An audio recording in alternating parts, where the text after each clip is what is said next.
Студия «Ардис» представляет аудиокниги. Лучшие произведения мировой литературы. Подробную информацию об аудиокнигах студии «Ардис» смотрите в интернете на сайте www.ardisbook.ru.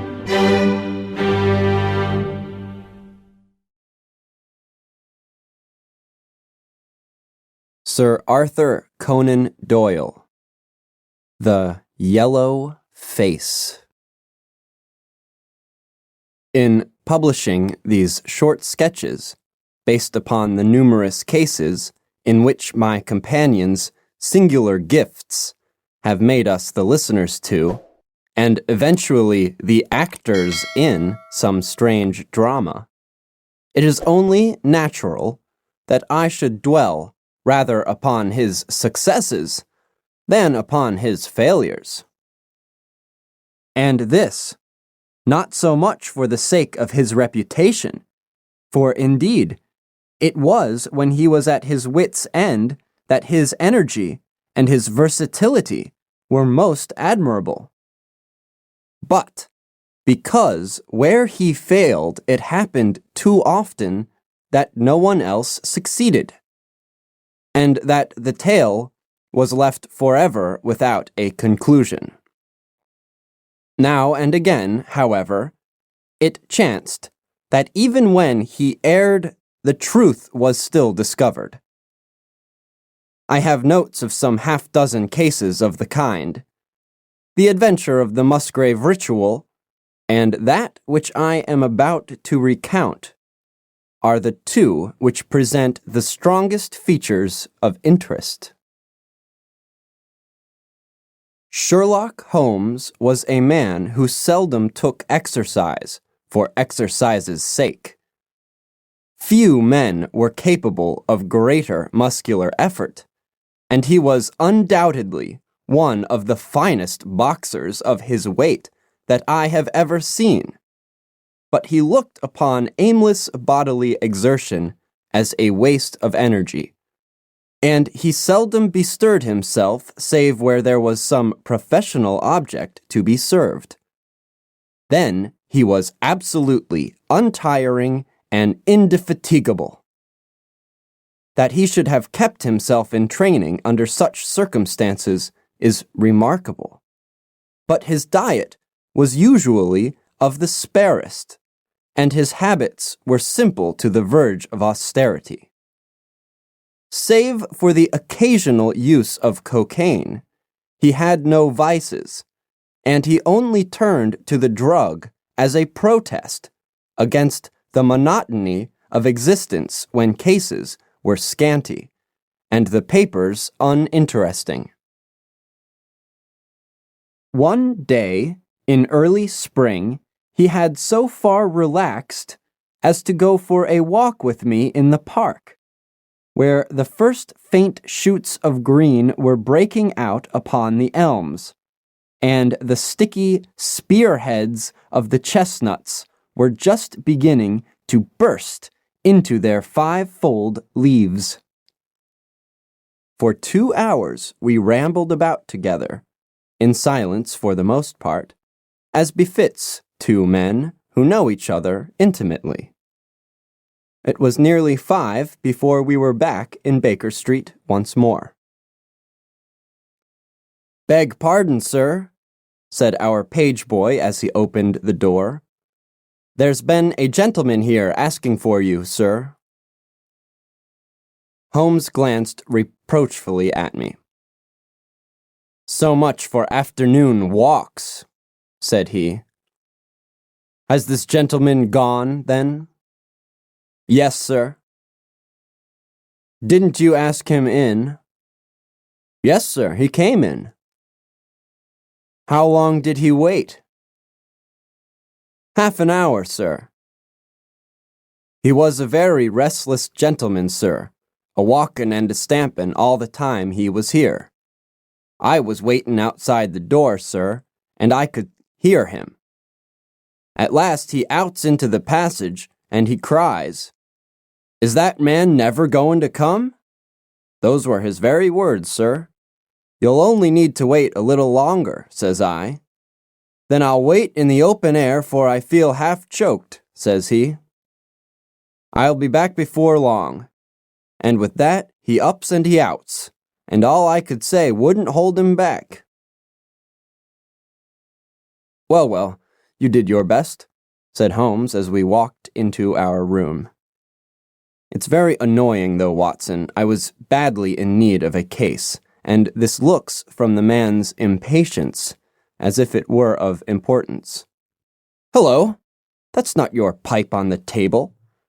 He must have left his behind. A nice old briar with a good long stem of what the tobacconists call amber.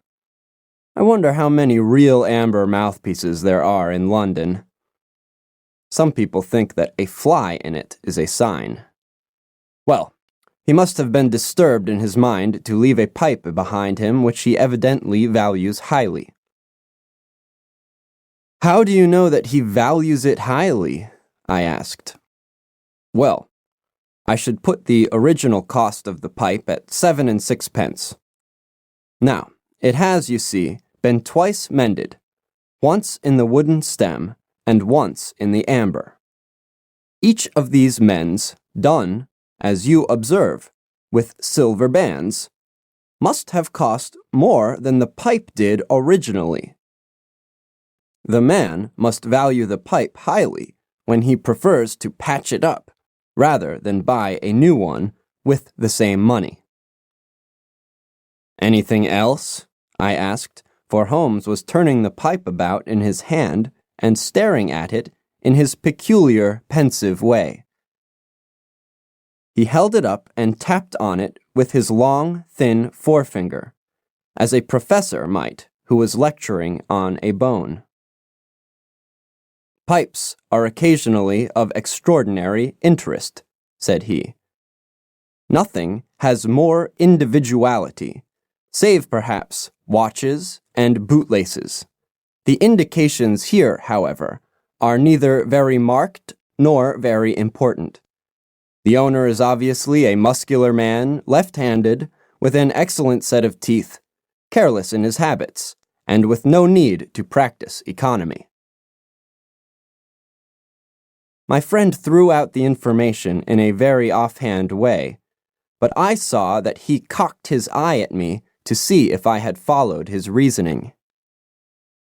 "You think a man must be well-to-do if he smokes a 7-shilling pipe," said I. "This is Grosvenor mixture, at 8 pence an ounce," Holmes answered, knocking a little out on his palm.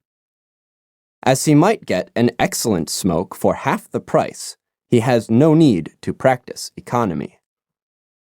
"And the other points?" "He has been in the habit of lighting his pipe at lamps and gas jets. You can see that it is quite charred all down one side. Of course, a match could not have done that. Why should a man hold a match to the side of his pipe? But you cannot light it at a lamp without getting the bowl charred, and it is all on the right side of the pipe. From that, I gather that he is a left-handed man. You hold your own pipe to the lamp and see how naturally you, being right-handed, hold the left side to the flame. You might do it once the other way, but not as a constancy. This has always been held so. Then he has bitten through his amber. It takes a muscular, energetic fellow, and one with a good set of teeth to do that. But if I am not mistaken, I hear him upon the stair, so we shall have something more interesting than his pipe to study." An instant later, our door opened, and a tall young man entered the room. He was well, but quietly dressed in a dark gray suit, and carried a brown, wide awake in his hand. I should have put him at about 30, though he was really some years older. "I beg your pardon," said he with some embarrassment. I suppose I should have knocked. Yes, of course I should have knocked. The fact is that I am a little upset, and you must put it all down to that. He passed his hand over his forehead like a man who is half dazed, and then fell rather than sat down upon a chair. I can see that you have not slept for a night or two, said Holmes in his easy, genial way. That tries a man's nerves more than work, and more even than pleasure. May I ask how I can help you? I wanted your advice, sir. I don't know what to do, and my whole life seems to have gone to pieces. You wish to employ me as a consulting detective? Not that only. I want your opinion as a judicious man. As a man of the world, I want to know what I ought to do next. I hope to God you'll be able to tell me. He spoke in little, sharp, jerky outbursts, and it seemed to me that to speak at all was very painful to him, and that his will all through was overriding his inclinations. It's a very delicate thing, said he. One does not like to speak of one's domestic affairs to strangers. It seems dreadful to discuss the conduct of one's wife with two men whom I have never seen. It's horrible to have to do it. But I've got to the end of my tether, and I must have advice. My dear Mr. Grant Munro, began Holmes. Our visitor sprang from his chair. What? He cried. You know my name?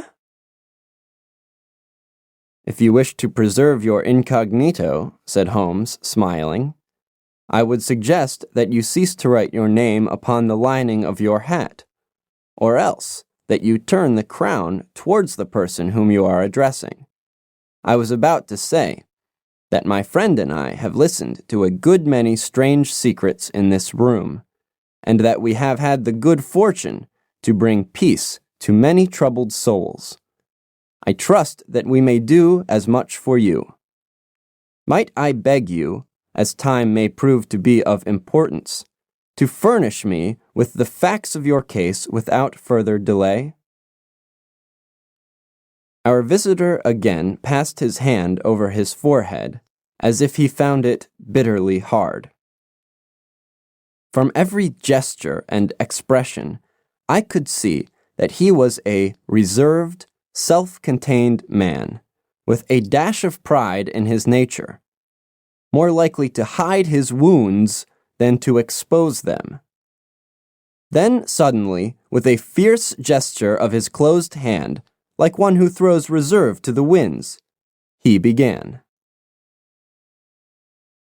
The facts are these, Mr. Holmes, said he. I am a married man and have been so for 3 years.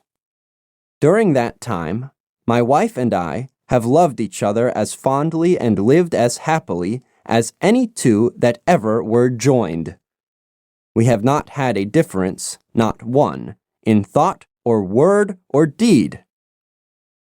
And now, since last Monday, there has suddenly sprung up a barrier between us, and I find that there is something in her life and in her thoughts of which I know as little as if she were the woman who brushes by me in the street. We are estranged, and I want to know why. Now, there is one thing that I want to impress upon you before I go any further, Mr. Holmes. Effie loves me. Don't let there be any mistake about that. She loves me with her whole heart and soul, and never more than now. I know it. I feel it. I don't want to argue about that. A man can tell easily enough when a woman loves him. But there's this secret between us, and we can never be the same until it is cleared. Kindly let me have the facts, Mr. Monroe, said Holmes, with some impatience. I'll tell you what I know about Effie's history. She was a widow when I first met her, though quite young, only 25. Her name then was Mrs. Hebron. She went out to America when she was young and lived in the town of Atlanta, where she married this Hebron, who was a lawyer with a good practice. They had one child, but the yellow fever broke out badly in the place, and both husband and child died of it. I have seen his death certificate. This sickened her of America, and she came back to live with a maiden aunt at Pinner in Middlesex. I may mention that her husband had left her comfortably off, and that she had a capital of about £4,500, which had been so well invested by him that it returned an average of 7%. She had only been 6 months at Pinner when I met her. We fell in love with each other, and we married a few weeks afterwards. I am a hop merchant myself, and as I have an income of 700 or 800, we found ourselves comfortably off, and took a nice £80 a year villa at Norbury. Our little place was very countrified, considering that it is so close to town. We had an inn and 2 houses a little above us, and a single cottage at the other side of the field which faces us, and except those, there were no houses until you got halfway to the station. My business took me into town at certain seasons, but in summer I had less to do, and then in our country home my wife and I were just as happy as could be wished. I tell you that there never was a shadow between us until this accursed affair began. There's one thing I ought to tell you before I go further. When we married, my wife made over all her property to me. Rather against my will, for I saw how awkward it would be if my business affairs went wrong. However, she would have it so, and it was done. Well, about 6 weeks ago, she came to me. "Jack," said she, "when you took my money, you said that if ever I wanted any, I was to ask you for it." "Certainly," said I. "It's all your own." "Well," said she, "I want £100. I was a bit staggered at this, for I had imagined it was simply a new dress or something of the kind that she was after. "What on earth for?" I asked. "Oh," said she in her playful way, "you said that you were only my banker, and bankers never ask questions, you know." "If you really mean it, of course you shall have the money," said I. "Oh yes, I really mean it." "And you won't tell me what you want it for?" "Some day, perhaps, but not just at present, Jack."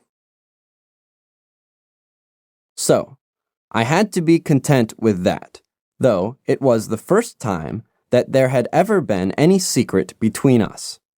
I gave her a check, and I never thought any more of the matter. It may have nothing to do with what came afterwards, but I thought it only right to mention it. Well, I told you just now that there is a cottage not far from our house. There is just a field between us, but to reach it, you have to go along the road and then turn down a lane. Just beyond it is a nice little grove of Scotch firs, and I used to be very fond of strolling down there, for trees are always a neighborly kind of thing. The cottage had been standing empty this 8 months, and it was a pity, for it was a pretty, 2-storied place with an old-fashioned porch and a honeysuckle about it. I have stood many a time and thought what a neat little homestead it would make.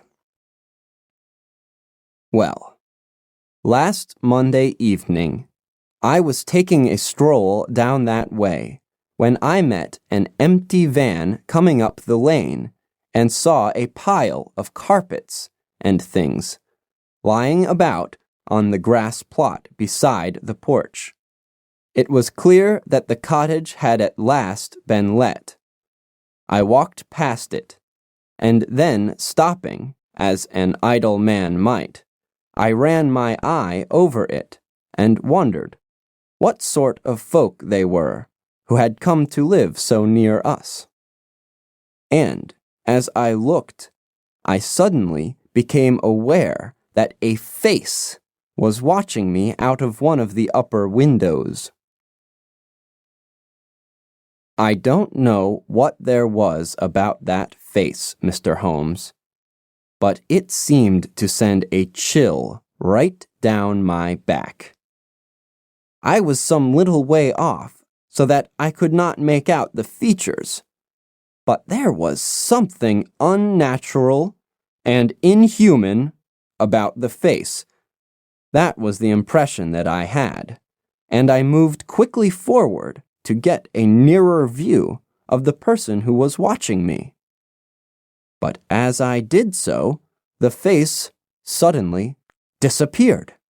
So suddenly that it seemed to have been plucked away into the darkness of the room. I stood for 5 minutes, thinking the business over, and trying to analyze my impressions. I could not tell if the face was that of a man or a woman. It had been too far from me for that.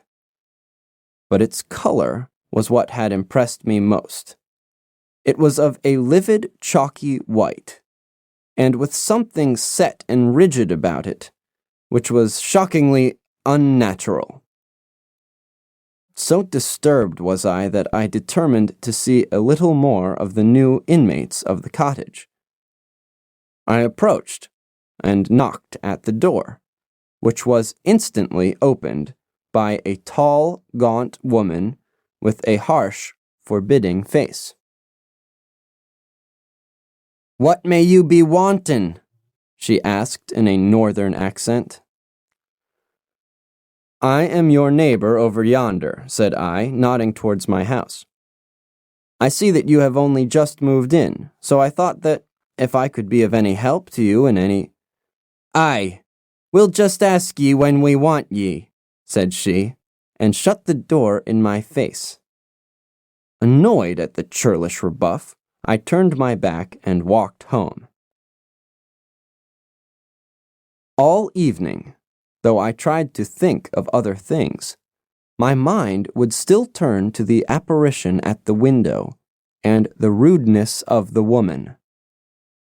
I determined to say nothing about the former to my wife, for she is a nervous, highly strung woman, and I had no wish that she should share the unpleasant impression which had been produced upon myself. I remarked to her, however, before I fell asleep, that the cottage was now occupied, to which she returned no reply. I am usually an extremely sound sleeper. It has been a standing jest in the family that nothing could ever wake me during the night.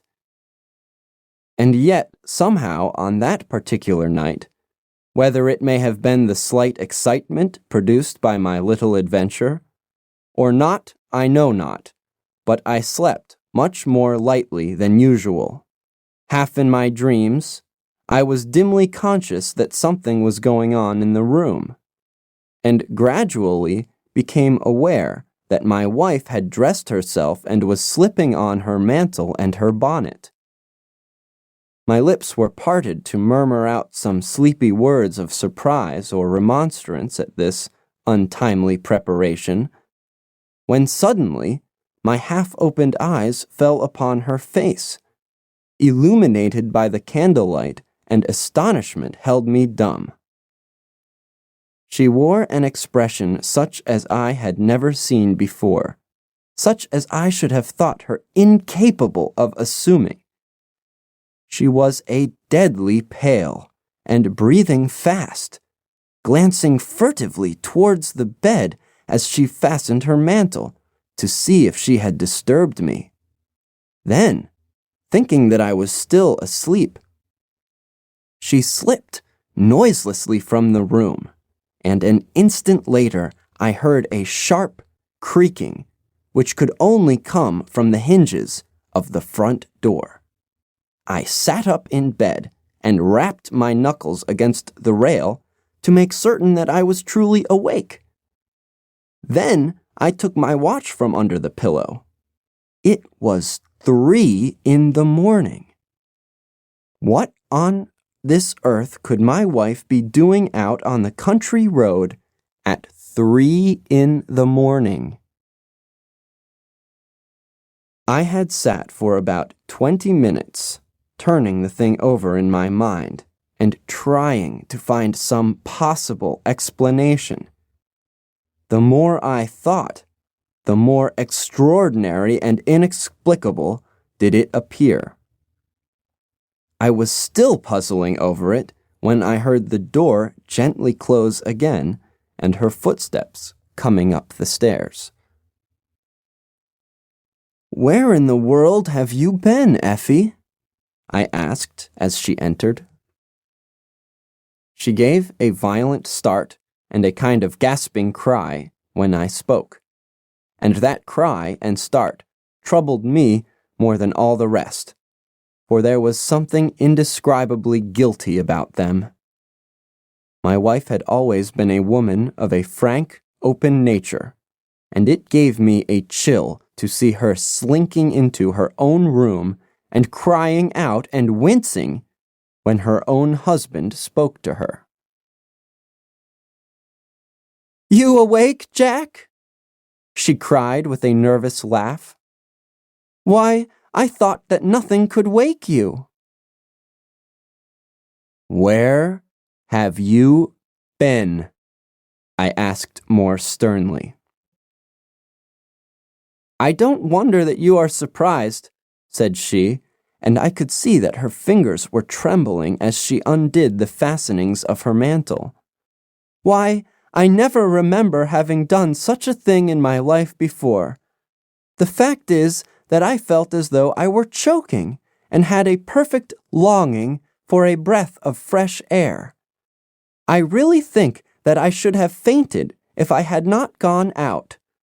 I stood at the door for a few minutes, and now I am quite myself again."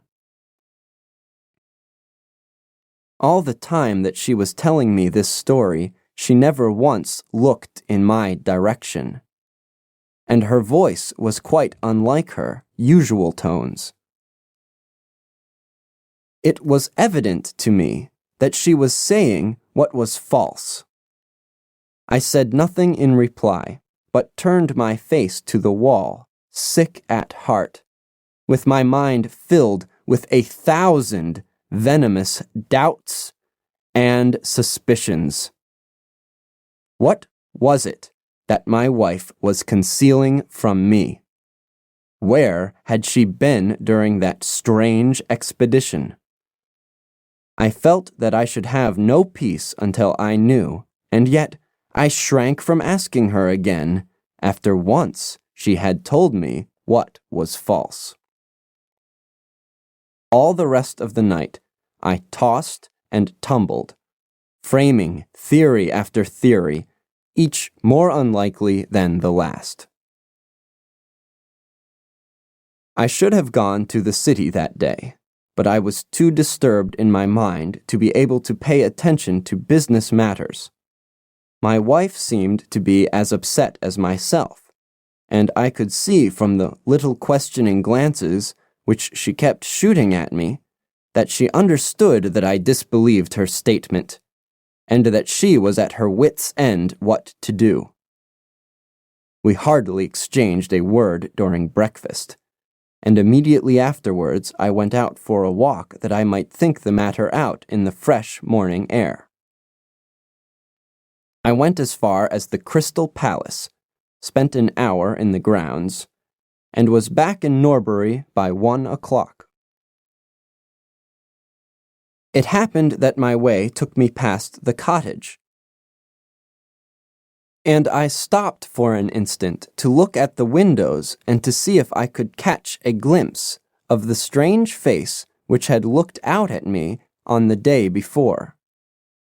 As I stood there, imagine my surprise, Mr. Holmes, when the door suddenly opened and my wife walked out. I was struck dumb with astonishment at the sight of her. But my emotions were nothing to those which showed themselves upon her face when our eyes met. She seemed for an instant to wish to shrink back inside the house again. And then, seeing how useless all concealment must be, she came forward with a very white face and frightened eyes, which belied the smile upon her lips. "Ah, Jack," she said, "I have just been in to see if I can be of any assistance to our new neighbors." "Why do you look at me like that, Jack? You are not angry with me?" "So," said I, "this is where you went during the night." "What do you mean?" she cried. "You came here. I am sure of it. Who are these people that you should visit them at such an hour?" "I have not been here before." "How can you tell me what you know is false?" I cried. "Your very voice changes as you speak. When have I ever had a secret from you? I shall enter that cottage, and I shall probe the matter to the bottom." "No, no, Jack. For God's sake," she gasped in uncontrollable emotion. Then, as I approached the door, she seized my sleeve and pulled me back with convulsive strength. "I implore you not to do this, Jack," she cried. "I swear that I will tell you everything some day, but nothing but misery can come of it if you enter that cottage." Then, as I tried to shake her off, she clung to me in a frenzy of entreaty. "Trust me, Jack," she cried. "Trust me only this once. You will never have cause to regret it. You know that I would not have a secret from you if it were not for your own sake. Our whole lives are at stake in this. If you come home with me, all will be well. If you force your way into that cottage, all is over between us." There was such earnestness, such despair in her manner, that her words arrested me and I stood irresolute before the door. "I will trust you on one condition and on one condition only," said I at last. "It is that this mystery comes to an end from now. You are at liberty to preserve your secret, but you must promise me that there shall be no more nightly visits, no more doings which are kept from my knowledge.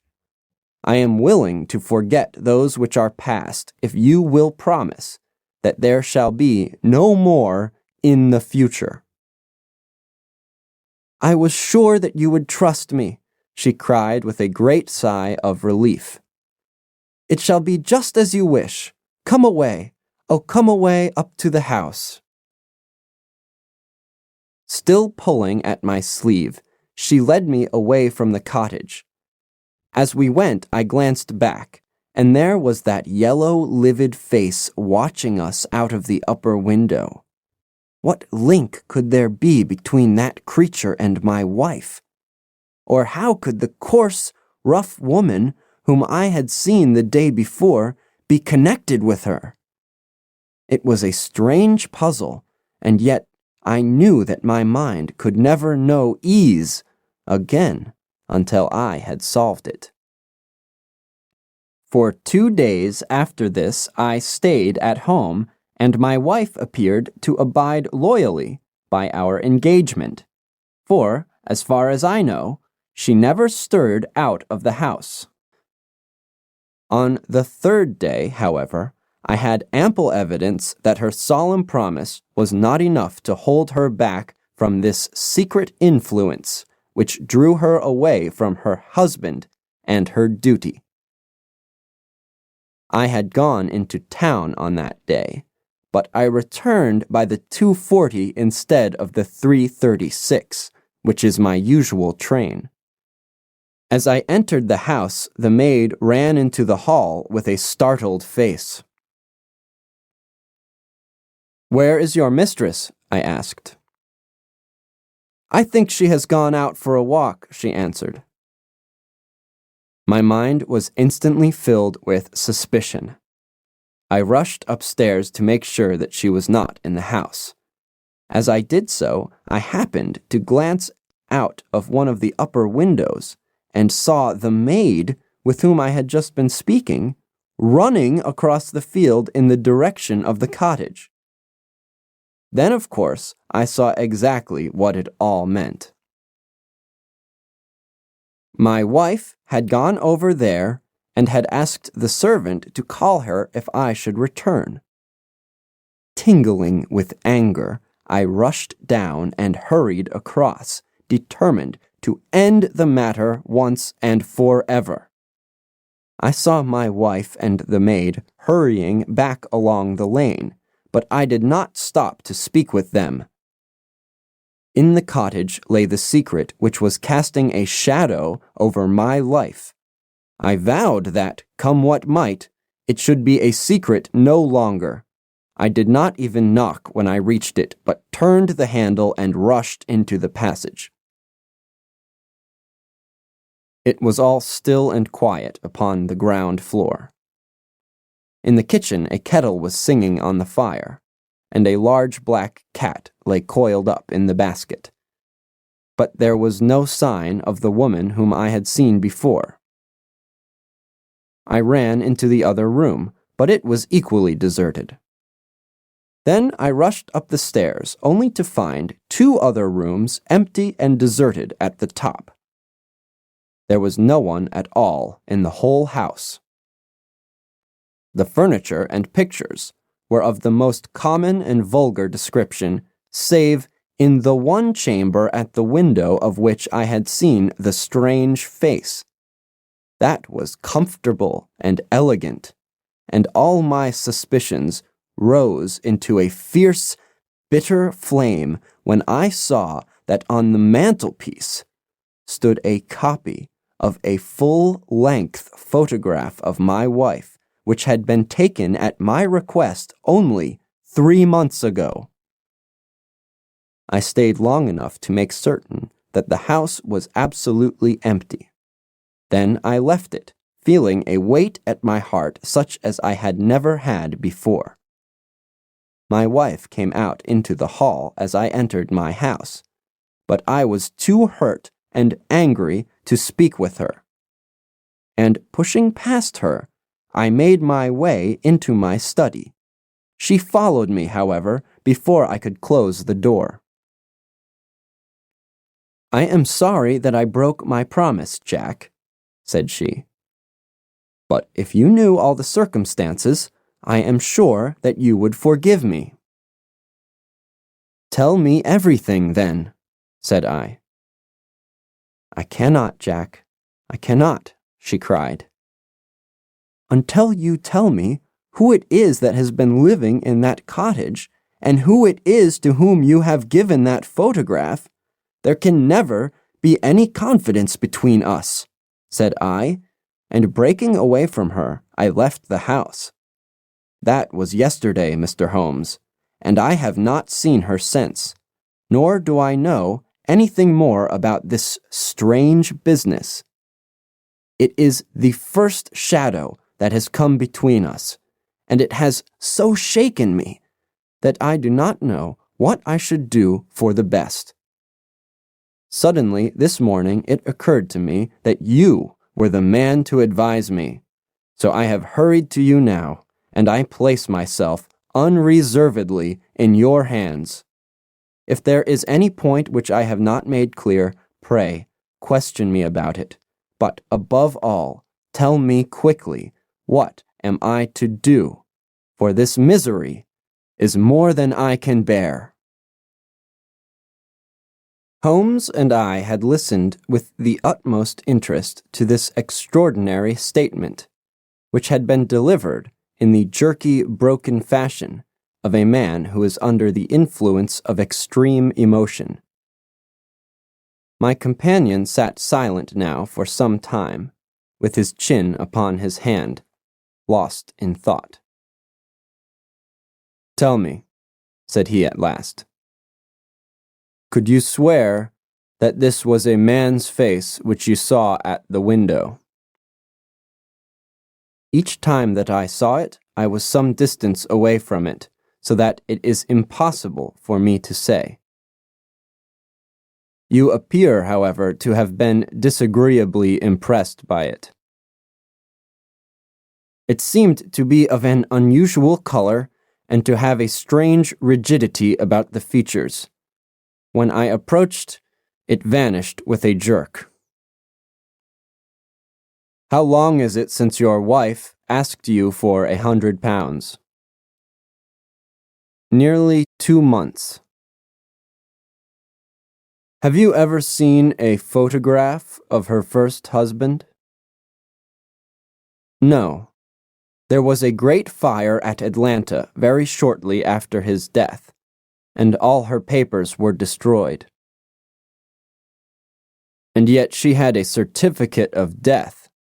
You say that you saw it." "Yes, she got a duplicate after the fire." "Did you ever meet anyone who knew her in America?" "No." "Did she ever talk of revisiting the place?" "No." "Or get letters from it?" "No." "Thank you. I should like to think over the matter a little now. If the cottage is now permanently deserted, we may have some difficulty. If, on the other hand, as I fancy is more likely, the inmates were warned of your coming and left before you entered yesterday, then they may be back now, and we should clear it all up easily. Let me advise you, then, to return to Norbury and to examine the windows of the cottage again. If you have reason to believe that it is inhabited, do not force your way in, but send a wire to my friend and me.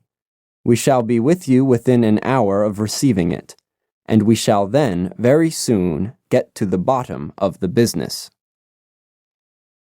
"And if it is still empty?" "In that case, I shall come out tomorrow and talk it over with you. Goodbye, and, above all, do not fret until you know that you really have a cause for it." "I am afraid that this is a bad business, Watson," said my companion as he returned after accompanying Mr. Grant Munro to the door. "What do you make of it?" "It had an ugly sound," I answered. "Yes, there's blackmail in it, or I am much mistaken." "And who is the blackmailer?" "Well, it must be the creature who lives in the only comfortable room in the place, and has her photograph above his fireplace. Upon my word, Watson, there is something very attractive about that livid face at the window, and I would not have missed the case for worlds." "You have a theory?" "Yes, a provisional one. But I shall be surprised if it does not turn out to be correct. This woman's first husband is in that cottage."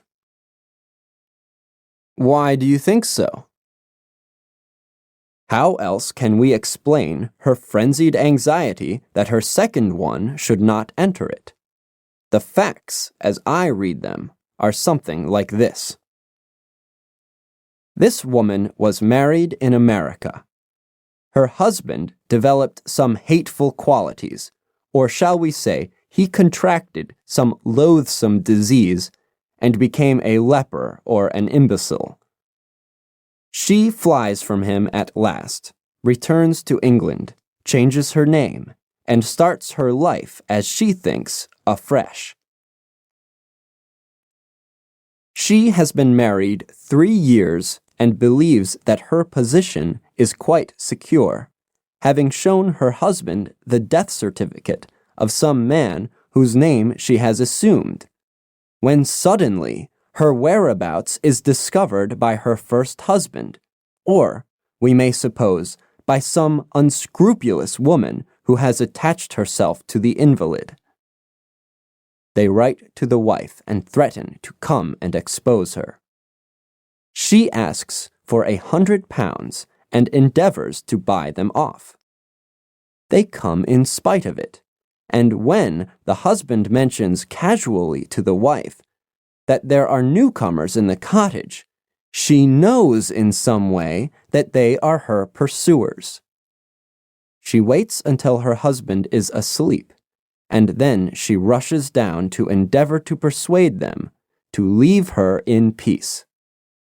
Having no success, she goes again next morning, and her husband meets her, as he has told us, as she comes out. She promises him, then, not to go there again, but 2 days afterwards, the hope of getting rid of those dreadful neighbors was too strong for her, and she made another attempt, taking down with her the photograph which had probably been demanded from her. In the midst of this interview, the maid rushed in to say that the master had come home, on which the wife, knowing that he would come straight down to the cottage, hurried the inmates out at the back door, into the grove of fir trees, probably, which was mentioned as standing near. In this way, he found the place deserted.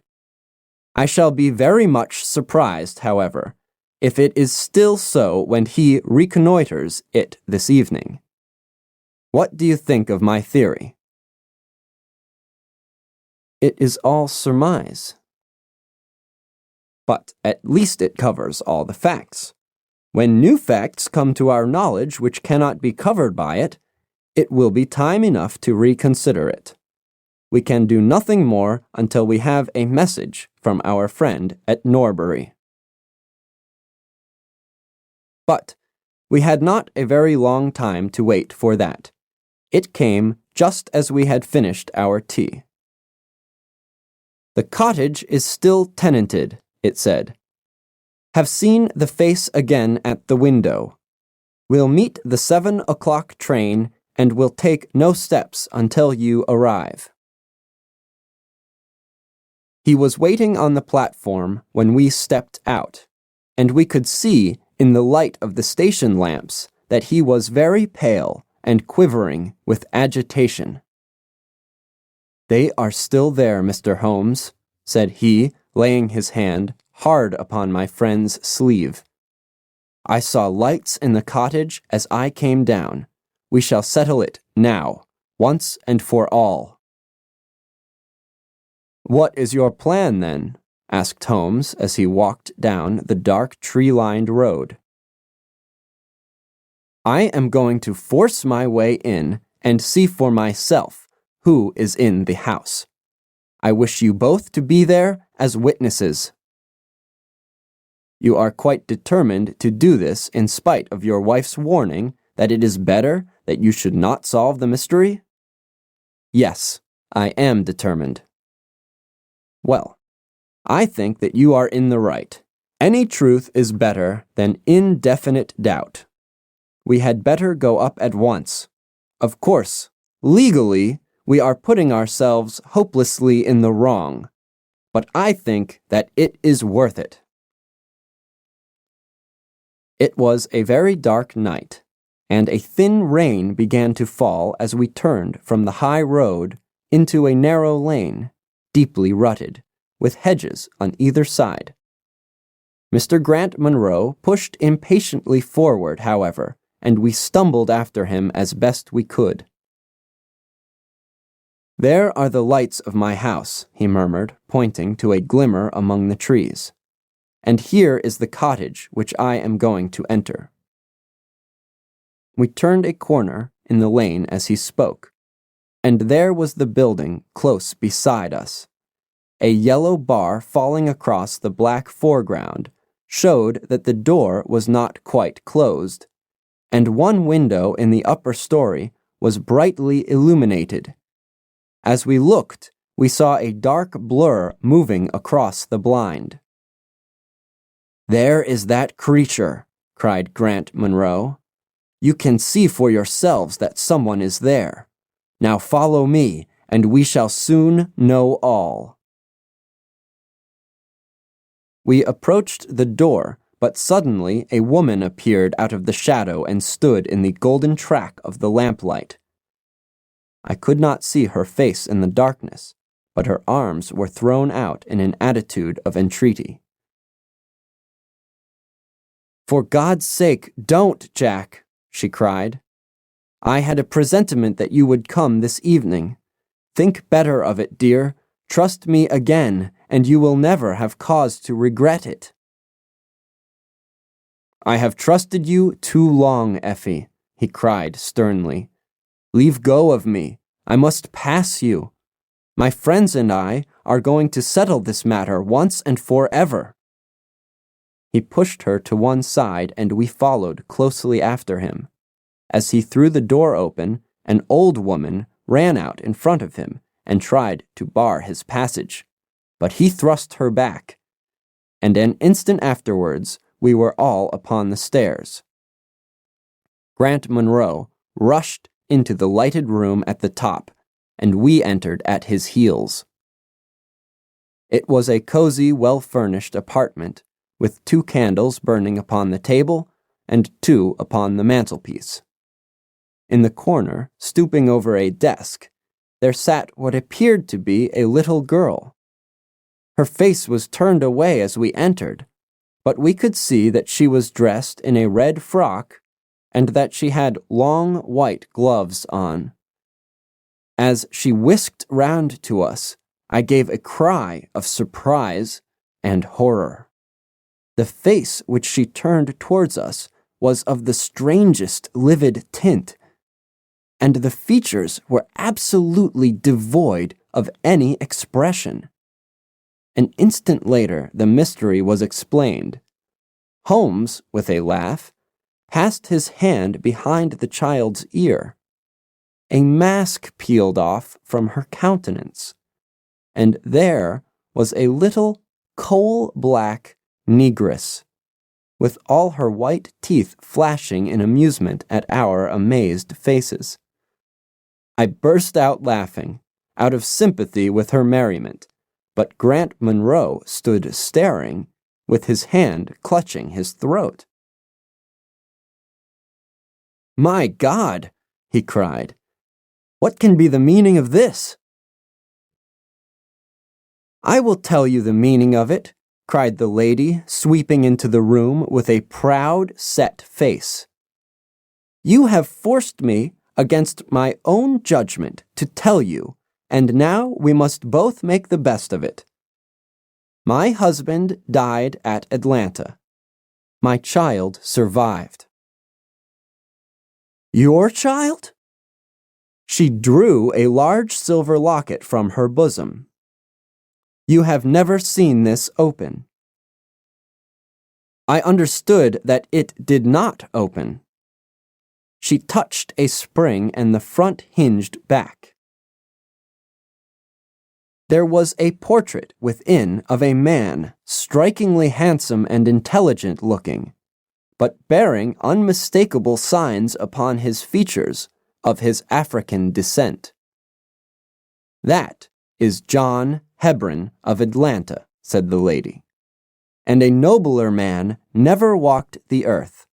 I cut myself off from my race in order to wed him, but never once while he lived did I for an instant regret it. It was our misfortune that our only child took after his people rather than mine.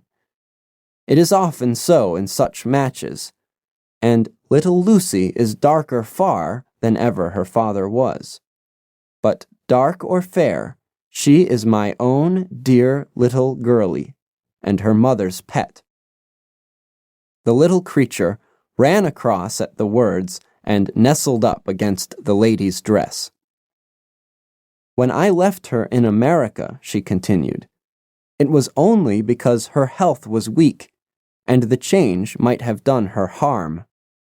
She was given to the care of a faithful Scotch woman who had once been our servant. Never for an instant did I dream of disowning her as my child. But when chance threw you in my way, Jack, I learned to love you. I feared to tell you about my child. God forgive me, I feared that I should lose you, and I had not the courage to tell you. I had to choose between you, and in my weakness I turned away from my own little girl. For 3 years I have kept her existence a secret from you, but I heard from the nurse, and I knew that all was well with her. At last, however, there came an overwhelming desire to see the child once more. I struggled against it, but in vain. Though I knew the danger, I determined to have the child over, if it were but for a few weeks. I sent £100 to the nurse, and I gave her instructions about this cottage, so that she might come as a neighbor, without my appearing to be in any way connected with her. I pushed my precautions so far as to order her to keep the child in the house during the daytime, and to cover up her little face and hands so that even those who might see her at the window should not gossip about there being a black child in the neighborhood. If I had been less cautious, I might have been more wise, but I was half crazy with fear that you should learn the truth. It was you who told me first that the cottage was occupied. I should have waited for the morning, but I could not sleep for excitement. And so, at last I slipped out, knowing how difficult it is to wake you. But you saw me go, and that was the beginning of my troubles. Next day, you had my secret at your mercy, but you nobly refrained from pursuing your advantage. 3 days later, however, the nurse and child only just escaped from the back door as you rushed in at the front one. And now, tonight, you at last know all. And I ask you, what is to become of us? My child and me." She clasped her hands and waited for an answer. It was a long 10 minutes before Grant Munro broke the silence, and when his answer came, it was one of which I love to think. He lifted the little child, kissed her, and then, still carrying her, he held his other hand out to his wife and turned towards the door. "We can talk it over more comfortably at home," said he. "I am not a very good man, Effie, but I think that I am a better one than you have given me credit for being."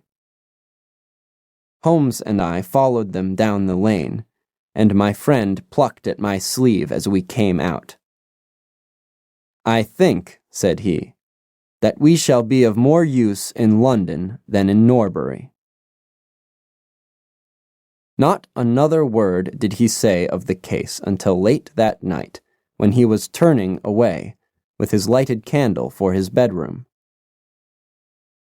"Watson," said he, "if it should ever strike you that I am getting a little overconfident in my powers, or giving less pains to a case than it deserves, kindly whisper Norbury in my ear, and I shall be infinitely obliged to you."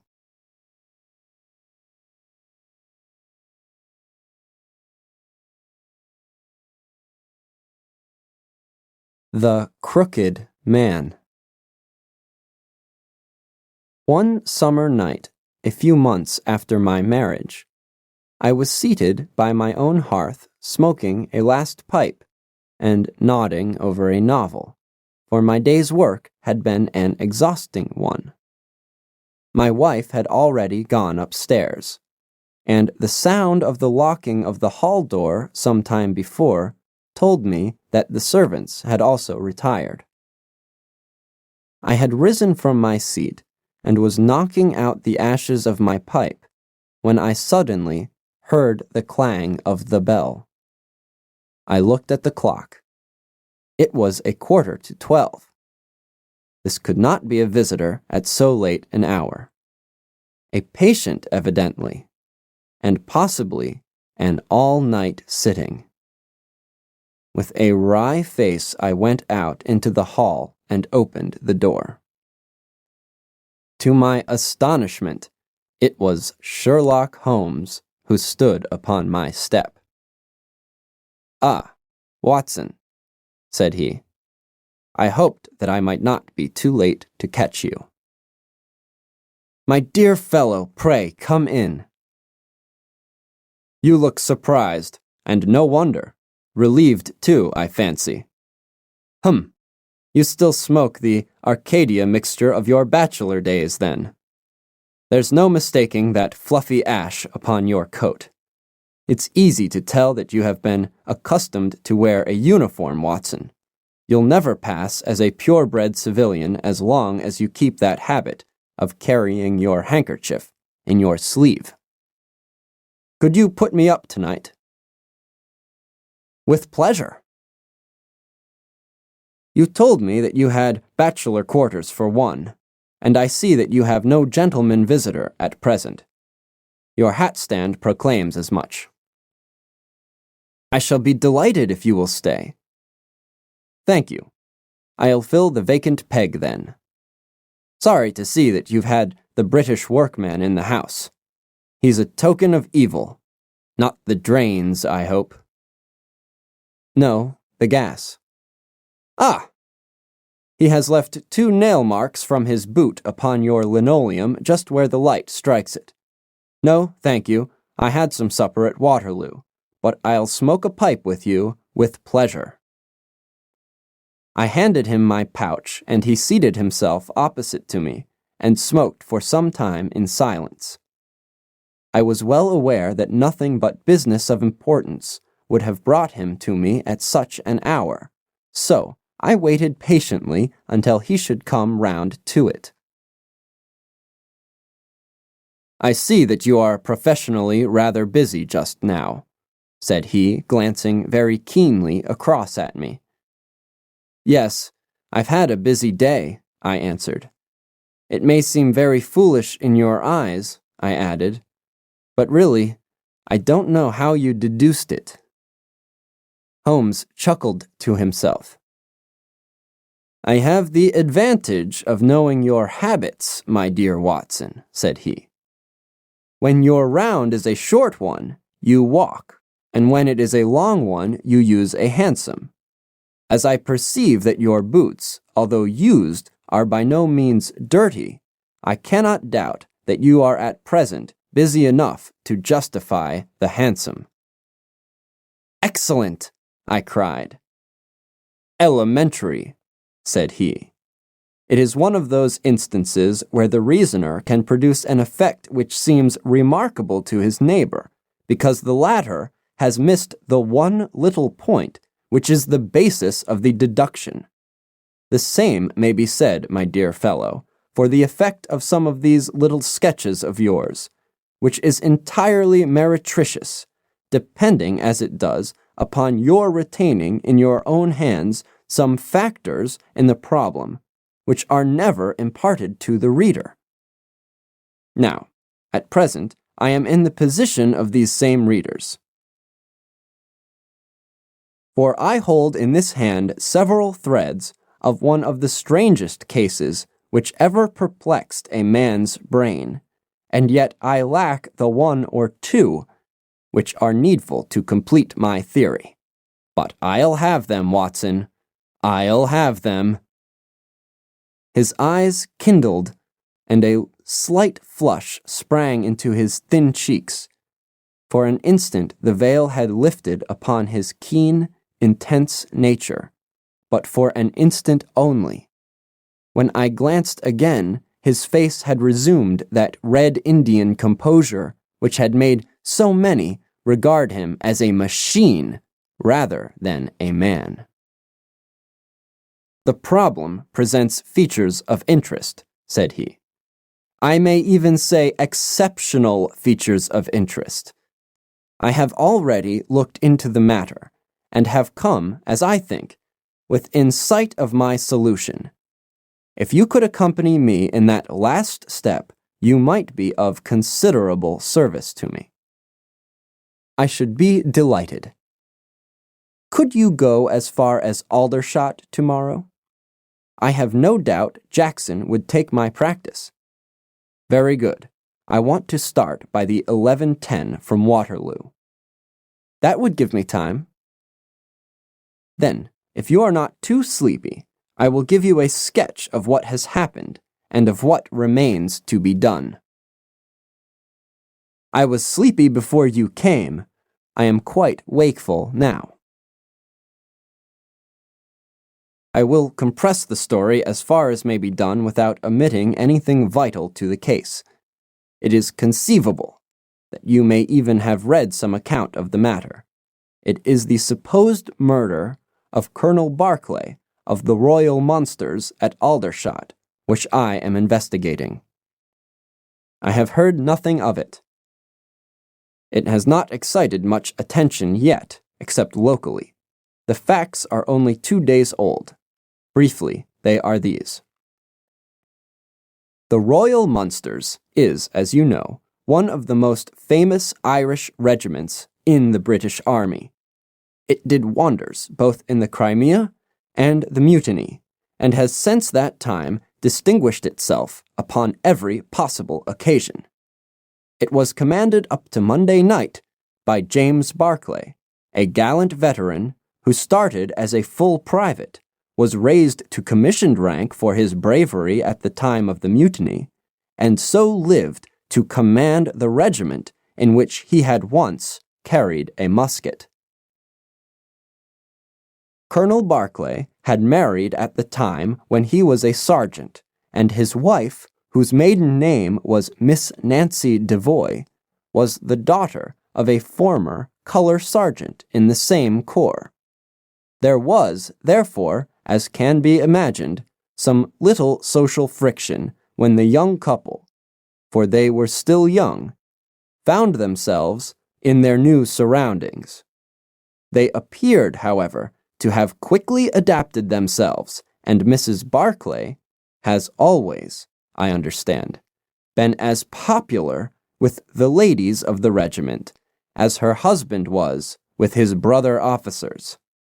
I may add that she was a woman of great beauty, and that even now, when she has been married for upward of 30 years, she is still of a striking and queenly appearance. Colonel Barclay's family life appears to have been a uniformly happy one. Major Murphy, to whom I owe most of my facts, assures me that he has never heard of any misunderstanding between the pair. On the whole, he thinks that Barclay's devotion to his wife was greater than his wife's to Barclay. He was acutely uneasy if he were absent from her for a day. She, on the other hand, though devoted and faithful, was less obtrusively affectionate. But they were regarded in the regiment as the very model of a middle-aged couple. There was absolutely nothing in their mutual relations to prepare people for the tragedy which was to follow. Colonel Barclay himself seems to have had some singular traits in his character. He was a dashing, jovial old soldier in his usual mood, but there were occasions on which he seemed to show himself capable of considerable violence and vindictiveness. This side of his nature, however, appears never to have been turned towards his wife. Another fact which had struck Major Murphy and 3 out of 5 of the other officers with whom I conversed was the singular sort of depression which came upon him at times. As the Major expressed it, the smile has often been struck from his mouth, as if by some invisible hand, when he has been joining in the gaieties and chaff of the mess table. For days on end, when the mood was on him, he has been sunk in the deepest gloom. This, and a certain tinge of superstition, were the only unusual traits in his character which his brother officers had observed. The latter peculiarity took the form of a dislike to being left alone, especially after dark.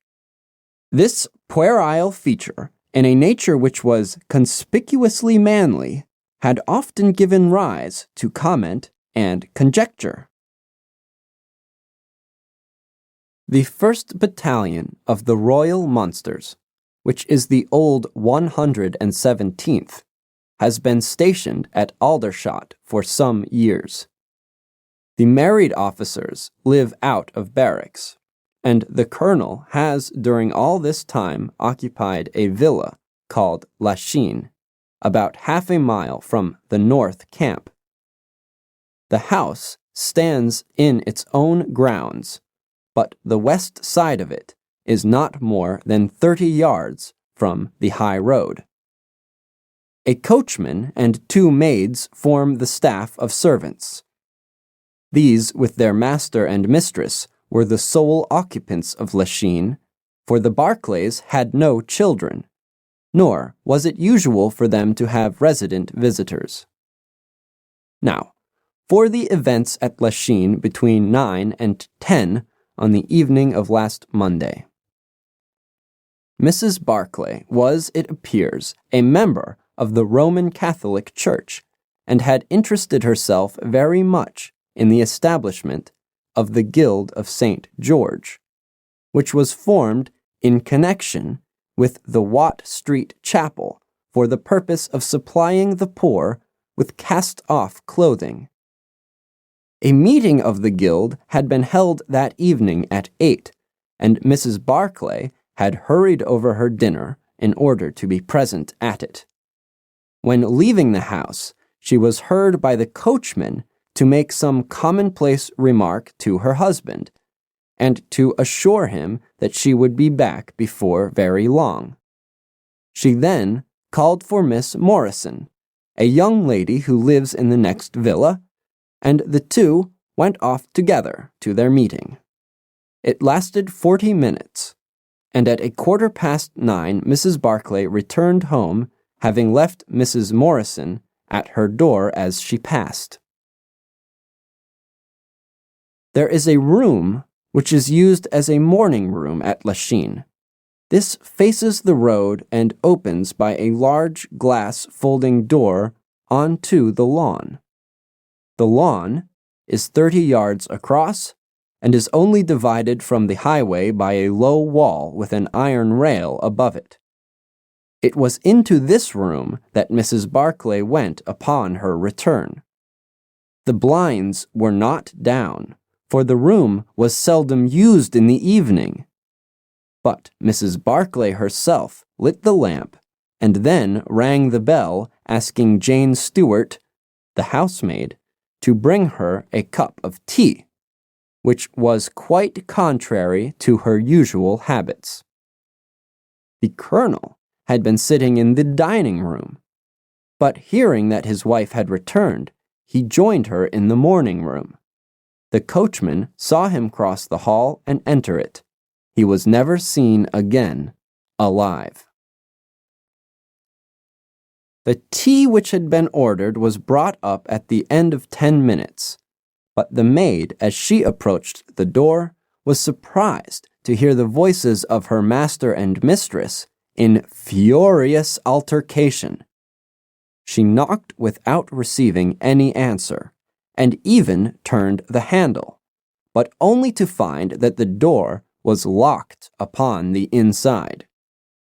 Naturally enough, she ran down to tell the cook, and the two women with the coachman came up into the hall and listened to the dispute which was still raging. They all agreed that only two voices were to be heard, those of Barclay and of his wife. Barclay's remarks were subdued and abrupt, so that none of them were audible to the listeners.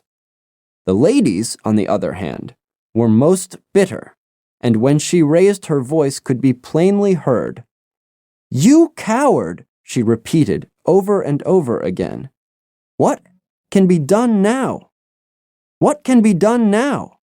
Give me back my life.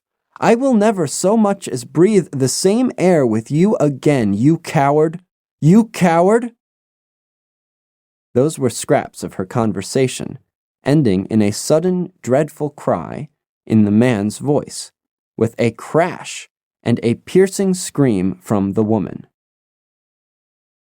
Convinced that some tragedy had occurred, the coachman rushed to the door and strove to force it, while scream after scream issued from within. He was unable, however, to make his way in, and the maids were too distracted with fear to be of any assistance to him. A sudden thought struck him, however, and he ran through the hall door and round to the lawn, upon which the long French windows open.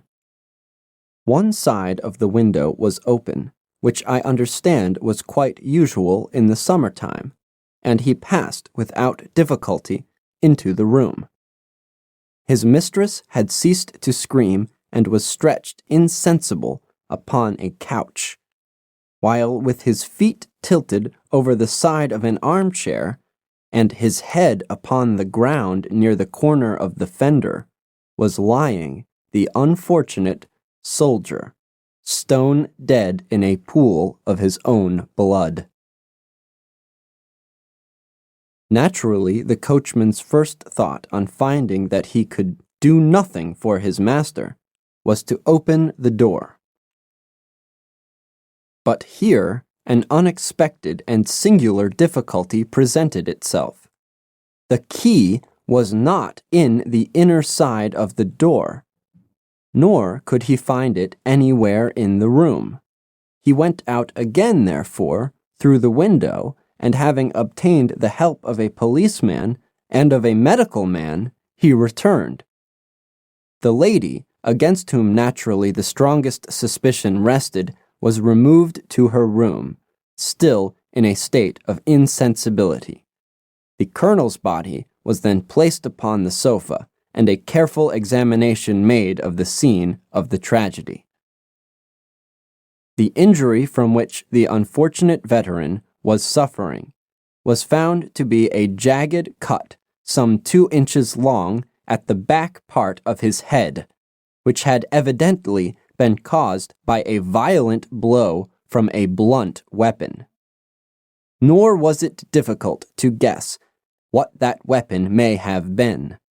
Upon the floor, close to the body, was lying a singular club of hard carved wood with a bone handle. The colonel possessed a varied collection of weapons, brought from the different countries in which he had fought, and it is conjectured by the police that this club was among his trophies. The servants deny having seen it before, but among the numerous curiosities in the house, it is possible that it may have been overlooked.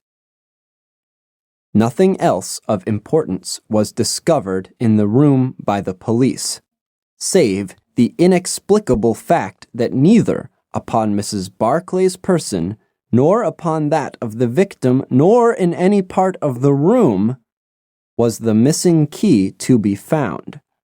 The door had eventually to be opened by a locksmith from Aldershot. That was the state of things, Watson, when upon the Tuesday morning I, at the request of Major Murphy, went down to Aldershot to supplement the efforts of the police. I think that you will acknowledge that the problem was already one of interest, but my observations soon made me realize that it was in truth much more extraordinary than would at first sight appear. Before examining the room, I cross-questioned the servants, but only succeeded in eliciting the facts which I have already stated. One other detail of interest was remembered by Jane Stewart, the housemaid. You will remember that on hearing the sound of the quarrel, she descended and returned with the other servants. On that first occasion, when she was alone, she says that the voices of her master and mistress were sunk so low that she could hardly hear anything, and judged by their tones rather than their words that they had fallen out. On my pressing her, however, she remembered that she heard the word David uttered twice by the lady. The point is of the utmost importance as guiding us towards the reason of the sudden quarrel. The colonel's name, you remember, was James. There was one thing in the case which had made the deepest impression both upon the servants and the police. This was the contortion of the colonel's face. It had set, according to their account, into the most dreadful expression of fear and horror which a human countenance is capable of assuming. More than one person fainted at the mere sight of him, so terrible was the effect.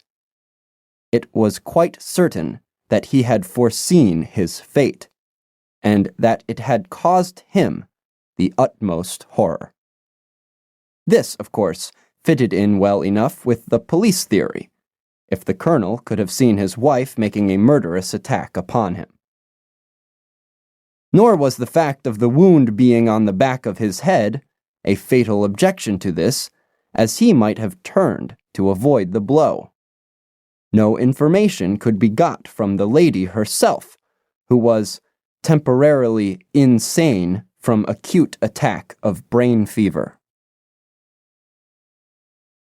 From the police, I learned that Miss Morrison, who you remember went out that evening with Mrs. Barclay, denied having any knowledge of what it was which had caused the ill humor in which her companion had returned. Having gathered these facts, Watson, I smoked several pipes over them, trying to separate those which were crucial from others which were merely incidental. There could be no question that the most distinctive and suggestive point in the case was the singular disappearance of the door key. A most careful search had failed to discover it in the room. Therefore, it must have been taken from it. But neither the colonel nor the colonel's wife could have taken it. That was perfectly clear. Therefore, a third person must have entered the room, and that third person could only have come in through the window. It seemed to me that a careful examination of the room and the lawn might possibly reveal some traces of this mysterious individual. You know my methods, Watson. There was not one of them which I did not apply to the inquiry, and it ended by my discovering traces, but very different ones from those which I had expected. There had been a man in the room, and he had crossed the lawn coming from the road.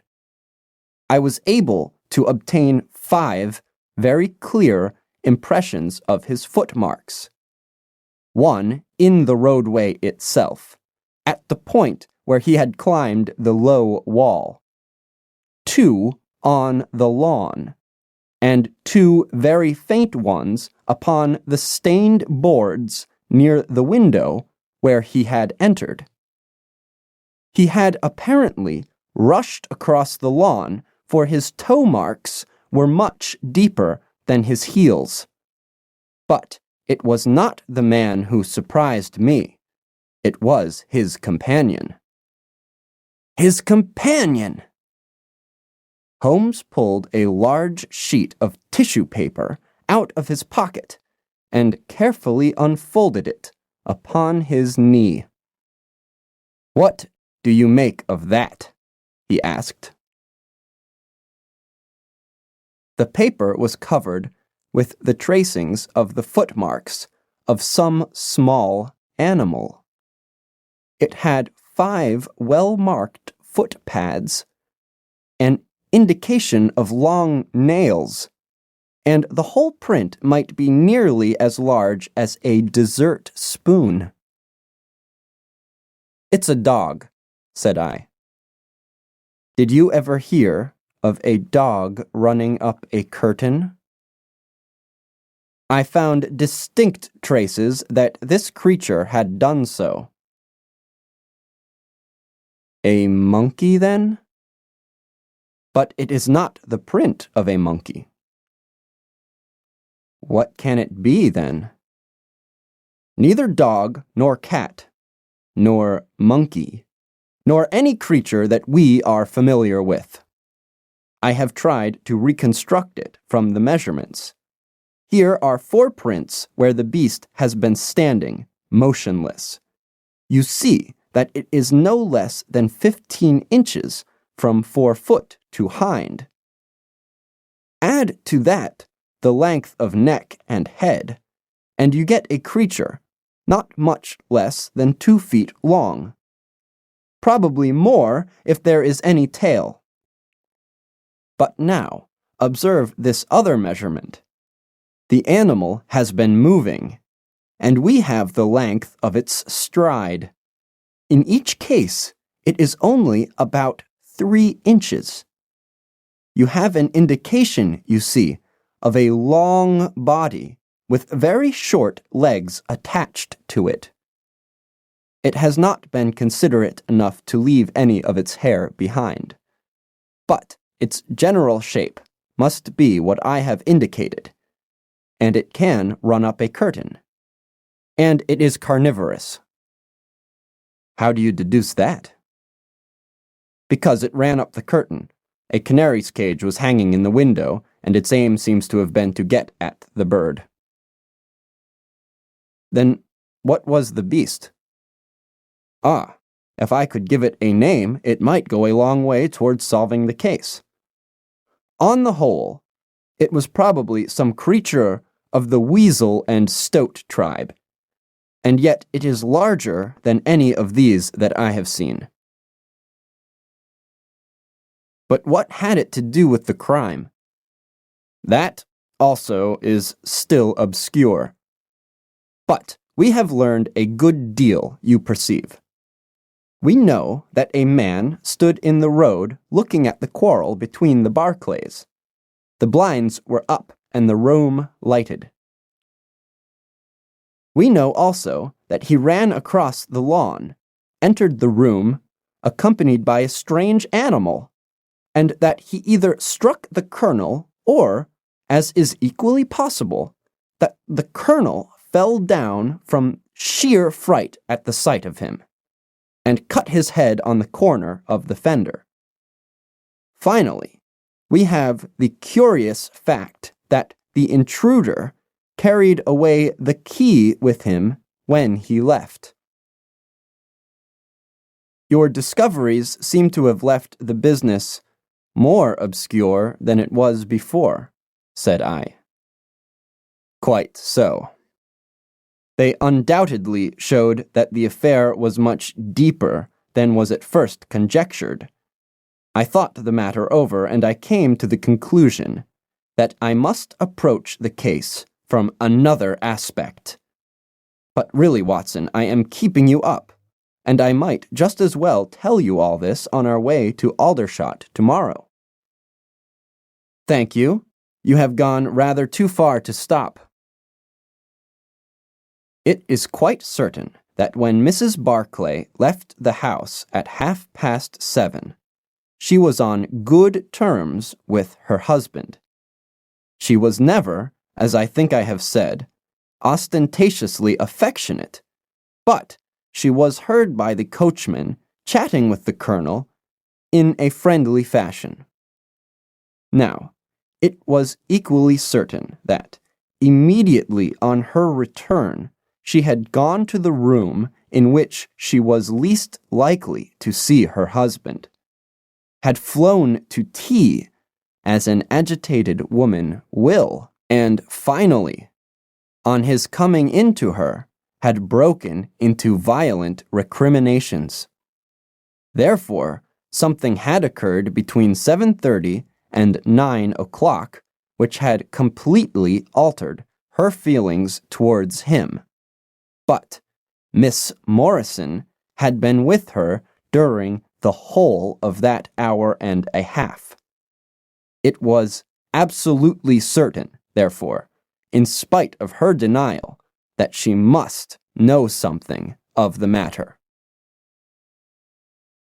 My first conjecture was that possibly there had been some passage between this young lady and the old soldier, which the former had now confessed to the wife. That would account for the angry return, and also for the girl's denial that anything had occurred. Nor would it be entirely incompatible with most of the words overheard. But there was the reference to David, and there was the known affection of the colonel for his wife to weigh against it, to say nothing of the tragic intrusion of this other man, which might, of course, be entirely disconnected with what had gone before. It was not easy to pick one's steps, but, on the whole, I was inclined to dismiss the idea that there had been anything between the colonel and Miss Morrison, but more than ever convinced that the young lady held the clue as to what it was which had turned Mrs. Barclay to hatred of her husband. I took the obvious course, therefore, of calling upon Miss M., of explaining to her that I was perfectly certain that she held the facts in her possession, and of assuring her that her friend Mrs. Barclay might find herself in the dock upon a capital charge unless the matter were cleared up. Miss Morrison is a little ethereal slip of a girl, with timid eyes and blonde hair, but I found her by no means wanting in shrewdness and common sense. She sat thinking for some time after I had spoken, and then, turning to me with a brisk air of resolution, she broke into a remarkable statement, which I will condense for your benefit. I promised my friend that I would say nothing of the matter, and a promise is a promise, said she. But if I can really help her when so serious a charge is laid against her, and when her own mouth, poor darling, is closed by illness, then I think I am absolved from my promise. I will tell you exactly what happened upon Monday evening. We were returning from the Watt Street Mission about 9:15 o'clock. On our way, we had to pass through Hudson Street, which is a very quiet thoroughfare. There is only one lamp in it, upon the left-hand side, and as we approached this lamp, I saw a man coming towards us with his back very bent. and something like a box slung over one of his shoulders. He appeared to be deformed, for he carried his head low and walked with his knees bent. We were passing him when he raised his face to look at us in the circle of light thrown by the lamp. And as he did so, he stopped and screamed out in a dreadful voice, "My God, it's Nancy!"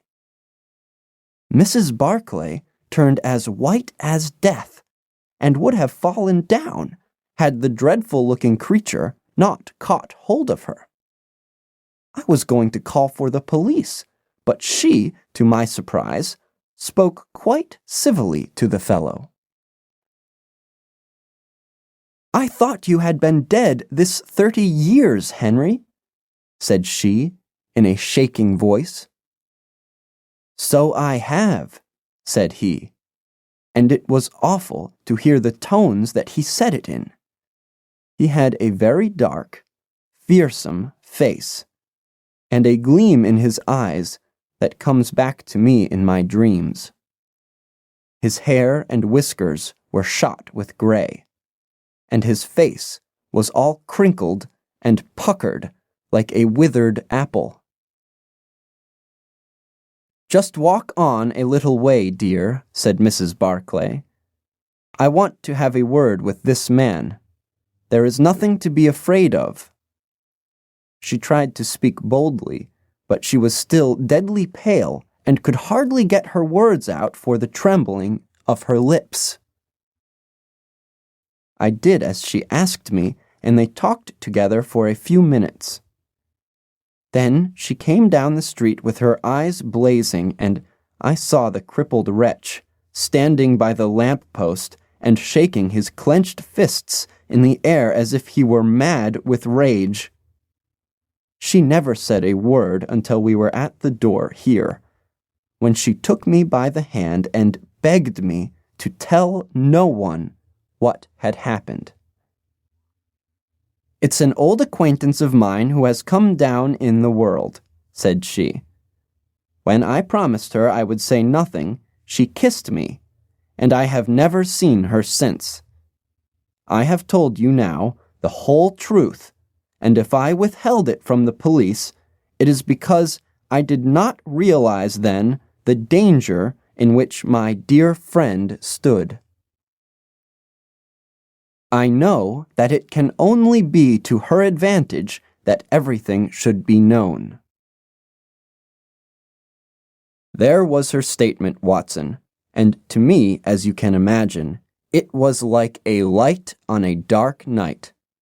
Everything which had been disconnected before began at once to assume its true place, and I had a shadowy presentiment of the whole sequence of events. My next step, obviously, was to find the man who had produced such a remarkable impression upon Mrs. Barclay. If he were still in Aldershot, it should not be a very difficult matter. There are not such a very great number of civilians, and a deformed man was sure to have attracted attention. I spent a day in the search, and by evening, this very evening, Watson, I had run him down. The man's name is Henry Wood, and he lives in lodgings in the same street in which the ladies met him. He has only been 5 days in the place. In the character of a registration agent, I had a most interesting gossip with his landlady. The man is by trade a conjurer and performer, going round the canteens after nightfall and giving a little entertainment at each. He carries some creature about with him in that box, about which the landlady seemed to be in considerable trepidation, for she had never seen an animal like it.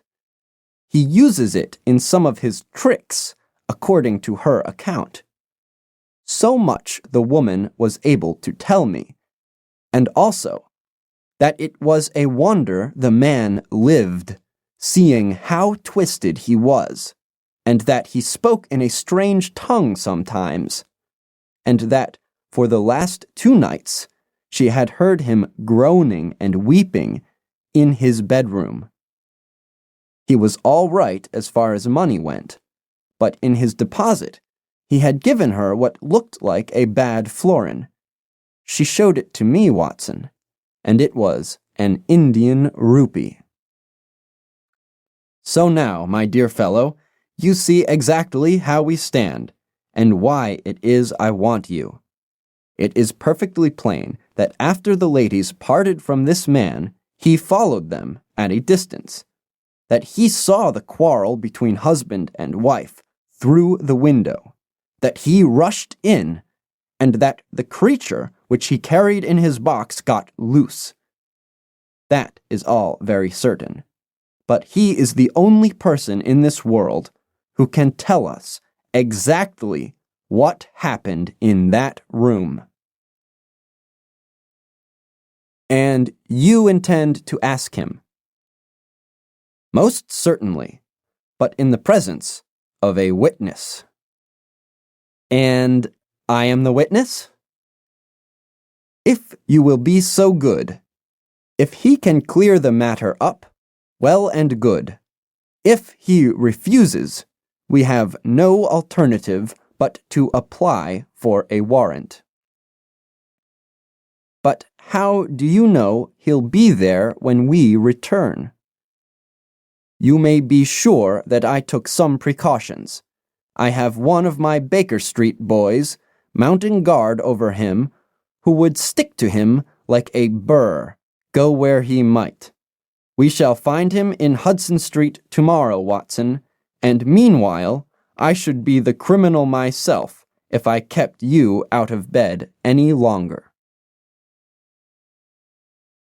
It was midday when we found ourselves at the scene of the tragedy, and, under my companion's guidance, we made our way at once to Hudson Street. In spite of his capacity for concealing his emotions, I could easily see that Holmes was in a state of suppressed excitement, while I myself was tingling with that half-sporting, half-intellectual pleasure which I invariably experienced when I associated myself with him in his investigations. "This is the street," said he as we turned into a short thoroughfare, lined with plain 2-storied brick houses. "Ah, here is Simpson to report." "He's in all right, Mr. Holmes," cried a small street Arab, running up to us. "Good, Simpson," said Holmes, patting him on the head. "Come along, Watson. This is the house." He sent in his card with a message that he had come on important business, and a moment later we were face to face with the man whom we had come to see. In spite of the warm weather, he was crouching over a fire, and the little room was like an oven. The man sat all twisted and huddled in his chair in a way which gave an indescribable impression of deformity. But the face which he turned towards us, though worn and swarthy, must at some time have been remarkable for its beauty. He looked suspiciously at us now, out of yellow-shot, bilious eyes, and without speaking or rising, he waved towards 2 chairs. "Mr. Henry Wood, late of India, I believe," said Holmes affably. "I've come over this little matter of Colonel Barclay's death." "What should I know about that?" "That's what I want to ascertain. You know, I suppose, that unless the matter is cleared up, Mrs. Barclay, who is an old friend of yours, will, in all probability, be tried for murder." The man gave a violent start. "I don't know who you are," he cried, "nor how you come to know what you do know. But will you swear that this is true that you tell me?" "Why, they are only waiting for her to come to her senses to arrest her." "My God! Are you in the police yourself?" "No." "What business is it of yours, then?" "It's every man's business to see justice done." "You can take my word that she is innocent." "Then you are guilty." "No, I am not." "Who killed Colonel James Barclay, then?" "It was a just providence that killed him. But mind you this, that if I had knocked his brains out, as it was in my heart to do, he would have had no more than his due from my hands. If his own guilty conscience had not struck him down, it is likely enough that I might have had his blood upon my soul. You want me to tell the story. Well, I don't know why I shouldn't, for there's no cause for me to be ashamed of it. It was in this way, sir. You see me now, with my back like a camel, and my ribs all awry. But there was a time when Corporal Henry Wood was the smartest man in the 117th foot. We were in India, then, in cantonments, at a place we'll call Berthe. Barclay, who died the other day, was sergeant in the same company as myself, and the belle of the regiment. I, the finest girl that ever had the breath of life between her lips, was Nancy Devoy, the daughter of the color sergeant. There were two men that loved her, and one that she loved. And you'll smile when you look at this poor thing huddled before the fire and hear me say that it was for my good looks that she loved me. Well, though I had her heart, her father was set upon her marrying Barclay.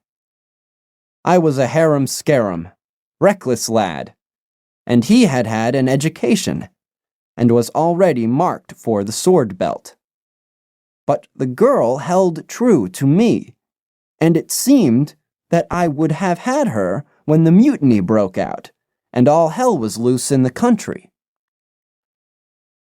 We were shut up in Berthe, the regiment of us with half a battery of artillery, a company of Sikhs, and a lot of civilians and women folk. There were 10,000 rebels round us, and they were as keen as a set of terriers round a rat cage. About the second week of it, our water gave out, and it was a question whether we could communicate with General Neal's column, which was moving up country. It was our only chance, for we could not hope to fight our way out, with all the women and children. So, I volunteered to go out and to warn General Neal of our danger. My offer was accepted, and I talked it over with Sergeant Barclay, who was supposed to know the ground better than any other man, and who drew up a route by which I might get through the rebel lines. At 10 o'clock the same night, I started off upon my journey. There were 1,000 lives to save, but it was of only one that I was thinking when I dropped over the wall that night. My way ran down a dried-up watercourse, which we hoped would screen me from the enemy's sentries. But as I crept round the corner of it, I walked right into 6 of them, who were crouching down in the dark, waiting for me. In an instant I was stunned with a blow and bound hand and foot. But the real blow was to my heart and not to my head, for as I came to and listened to as much as I could understand of their talk, I heard enough to tell me that my comrade, the very man who had arranged the way I was to take, had betrayed me by means of a native servant into the hands of the enemy. Well, there's no need for me to dwell on that part of it. You know now what James Barclay was capable of. Bertie was relieved by Neil next day, but the rebels took me away with them in their retreat, and it was many a long year before I ever saw a white face again. I was tortured, and tried to get away, and was captured and tortured again. You can see for yourselves the state in which I was left.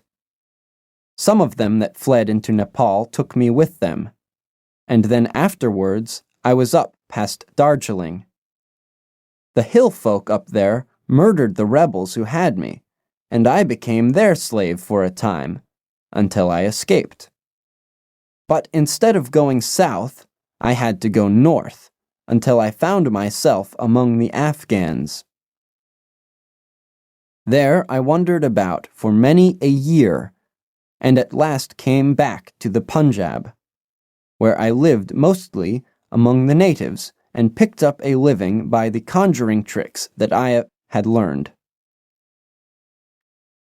What use was it for me, a wretched cripple, to go back to England or to make myself known to my old comrades? Even my wish for revenge would not make me do that. I had rather that Nancy and my old pals should think of Harry Wood as having died with a straight back, than see him living and crawling with a stick like a chimpanzee. They never doubted that I was dead, and I meant that they never should. I heard that Barclay had married Nancy, and that he was rising rapidly in the regiment, but even that did not make me speak. But when one gets old, one has a longing for home. For years I've been dreaming of the bright green fields and the hedges of England. At last I determined to see them before I died. I saved enough to bring me across, and then I came here, where the soldiers are, for I know their ways and how to amuse them, and so earn enough to keep me. Your narrative is most interesting, said Sherlock Holmes. I have already heard of your meeting with Mrs. Barclay, and your mutual recognition. You then, as I understand, followed her home and saw through the window an altercation between her husband and her, in which she, doubtless, cast his conduct to you in his teeth. Your own feelings overcame you, and you ran across the lawn and broke in upon them. I did, sir, and at the sight of me he looked as I have never seen a man look before, and over he went with his head on the fender. But he was dead before he fell. I read death on his face as plain as I can read that text over the fire. The bare sight of me was like a bullet through his guilty heart. And then? Then Nancy fainted, and I caught up the key of the door from her hand, intending to unlock it and get help. But as I was doing it, it seemed to me better to leave it alone and get away, for the thing might look black against me, and anyway, my secret would be out if I were taken. In my haste, I thrust the key into my pocket and dropped my stick while I was chasing Teddy, who had run up the curtain. When I got him into his box, from which he had slipped, I was off as fast as I could run. "Who's Teddy?" asked Holmes. The man leaned over and pulled up the front of a kind of hutch in the corner. In an instant, out there slipped a beautiful reddish-brown creature, thin and lithe, with the legs of a stoat, a long, thin nose, and a pair of the finest red eyes that ever I saw in an animal's head. "It's a mongoose," I cried. "Well, some call them that, and some call them ichneumon," said the man. "Snake catcher is what I call them, and Teddy is amazing quick on cobras. I have one here without the fangs, and Teddy catches it every night to please the folk in the canteen." "Any other point, sir?" "Well, we may have to apply to you again if Mrs. Barclay should prove to be in serious trouble." "In that case, of course I'd come forward." "But if not, there is no object in raking up this scandal against a dead man, foully as he has acted. You have, at least, the satisfaction of knowing that for 30 years of his life, his conscience bitterly reproached him for his wicked deed. Ah, there goes Major Murphy on the other side of the street. Goodbye, Wood. I want to learn if anything has happened since yesterday." We were in time to overtake the Major before he reached the corner. "Ah, Holmes," he said. "I suppose you have heard that all this fuss has come to nothing." "What then?" "The inquest is just over. The medical evidence showed conclusively that death was due to apoplexy. You see, it was quite a simple case after all."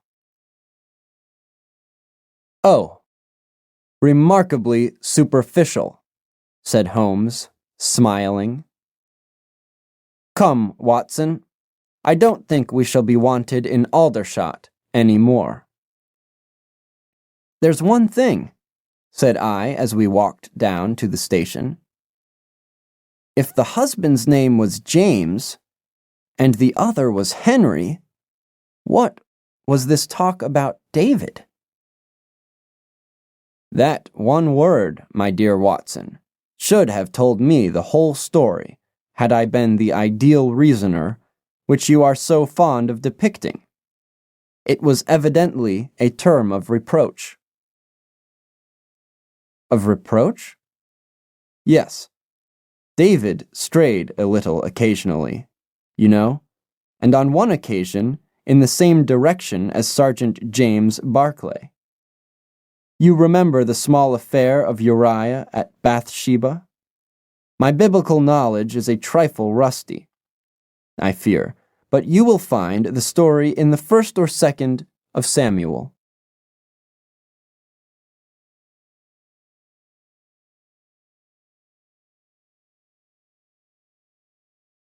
The Musgrave Ritual. An anomaly which often struck me in the character of my friend Sherlock Holmes was that, although in his methods of thought he was the neatest and most methodical of mankind, and although he affected a certain quiet primness of dress, he was none the less in his personal habits one of the most untidy men that ever drove a fellow lodger to distraction. Not that I am in the least conventional in that respect myself. The rough and tumble work in Afghanistan, coming on the top of natural bohemianism of disposition, has made me rather more lax than befits a medical man.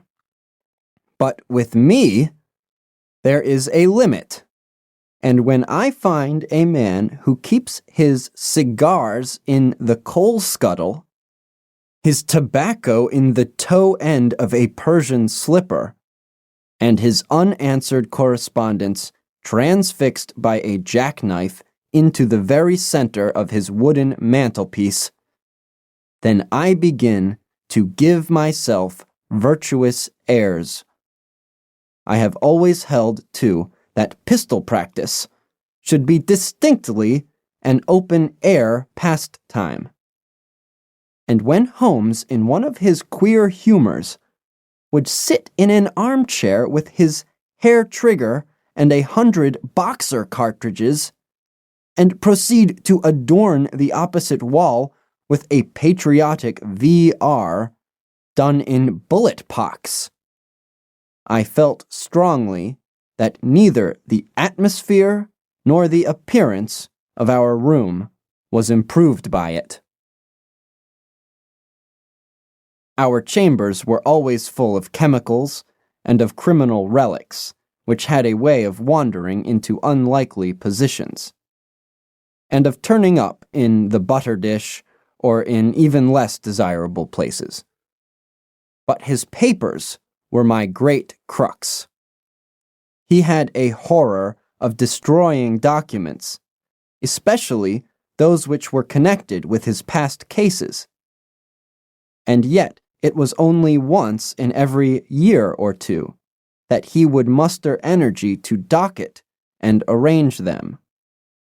For as I have mentioned somewhere in these incoherent memoirs, the outbursts of passionate energy when he performed the remarkable feats with which his name is associated were followed by reactions of lethargy, during which he would lie about with his violin and his books, hardly moving save from the sofa to the table. Thus, month after month, his papers accumulated until every corner of the room was stacked with bundles of manuscript, which were on no account to be burned, and which could not be put away save by their owner.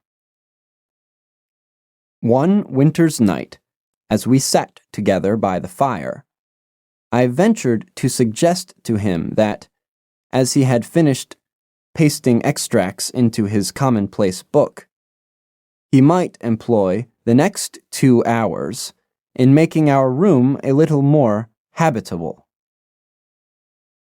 He could not deny the justice of my request, so with a rather rueful face he went off to his bedroom, from which he returned presently pulling a large tin box behind him.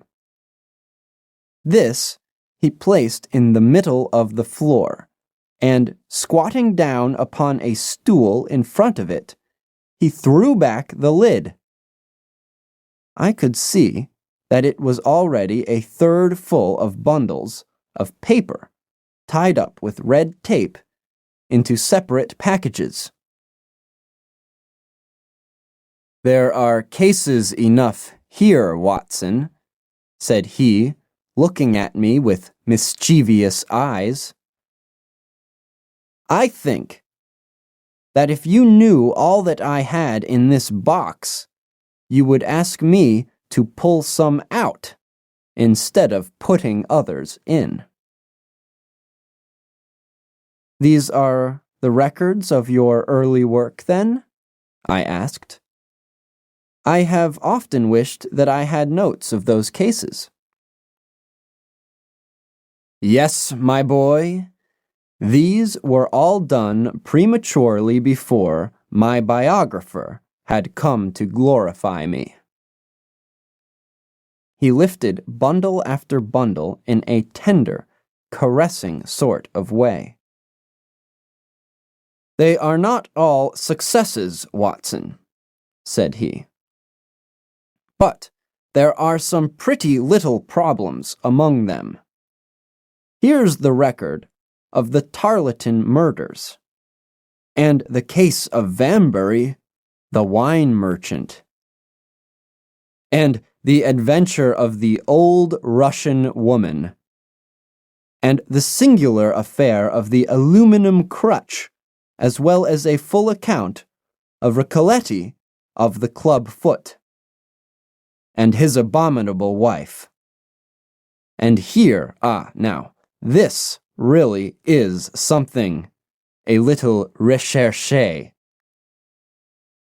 He dived his arm down to the bottom of the chest and brought up a small wooden box with a sliding lid such as children's toys are kept in. From within, he produced a crumpled piece of paper, an old-fashioned brass key, a peg of wood with a ball of string attached to it, and 3 rusty old discs of metal. "Well, my boy, what do you make of this lot?" he asked, smiling at my expression. "It is a very curious collection." "Very curious. And the story that hangs round it will strike you as being more curious still." "These relics have a history, then?" "So much so that they are history." "What do you mean by that?" Sherlock Holmes picked them up one by one and laid them along the edge of the table. Then he reseated himself in his chair and looked them over with a gleam of satisfaction in his eyes. "These," said he, "are all that I have left to remind me of the adventure of the Musgrave Ritual." I had heard him mention the case more than once, though I had never been able to gather the details. "I should be so glad," said I, "if you would give me an account of it." "And leave the litter as it is?" he cried mischievously. "Your tidiness won't bear much strain after all, Watson. But I should be glad that you should add this case to your annals, for there are points in it which make it quite unique in the criminal records of this, or I believe, of any other country. A collection of my trifling achievements would certainly be incomplete, which contained no account of this very singular business." You may remember how the affair of the Gloria Scott and my conversation with the unhappy man whose fate I told you of first turned my attention in the direction of the profession which has become my life's work. You see me now when my name has become known far and wide, and when I am generally recognized both by the public and by the official force as being a final court of appeal in doubtful cases. Even when you knew me first, at the time of the affair which you have commemorated in A Study in Scarlet, I had already established a considerable, though not a very lucrative, connection. You can hardly realize then how difficult I found it at first, and how long I had to wait before I succeeded in making any headway. When I first came up to London, I had rooms in Montague Street, just round the corner from the British Museum. And there I waited, filling in my too abundant leisure time by studying all those branches of science which might make me more efficient. Now and again, cases came in my way, principally through the introduction of old fellow students. For during my last years at the university, there was a good deal of talk there about myself and my methods. The third of these cases was that of the Musgrave Ritual, and it is to the interest which was aroused by that singular chain of events and the large issues which proved to be at stake that I trace my first stride towards the position which I now hold. Reginald Musgrave had been in the same college as myself, and I had some slight acquaintance with him.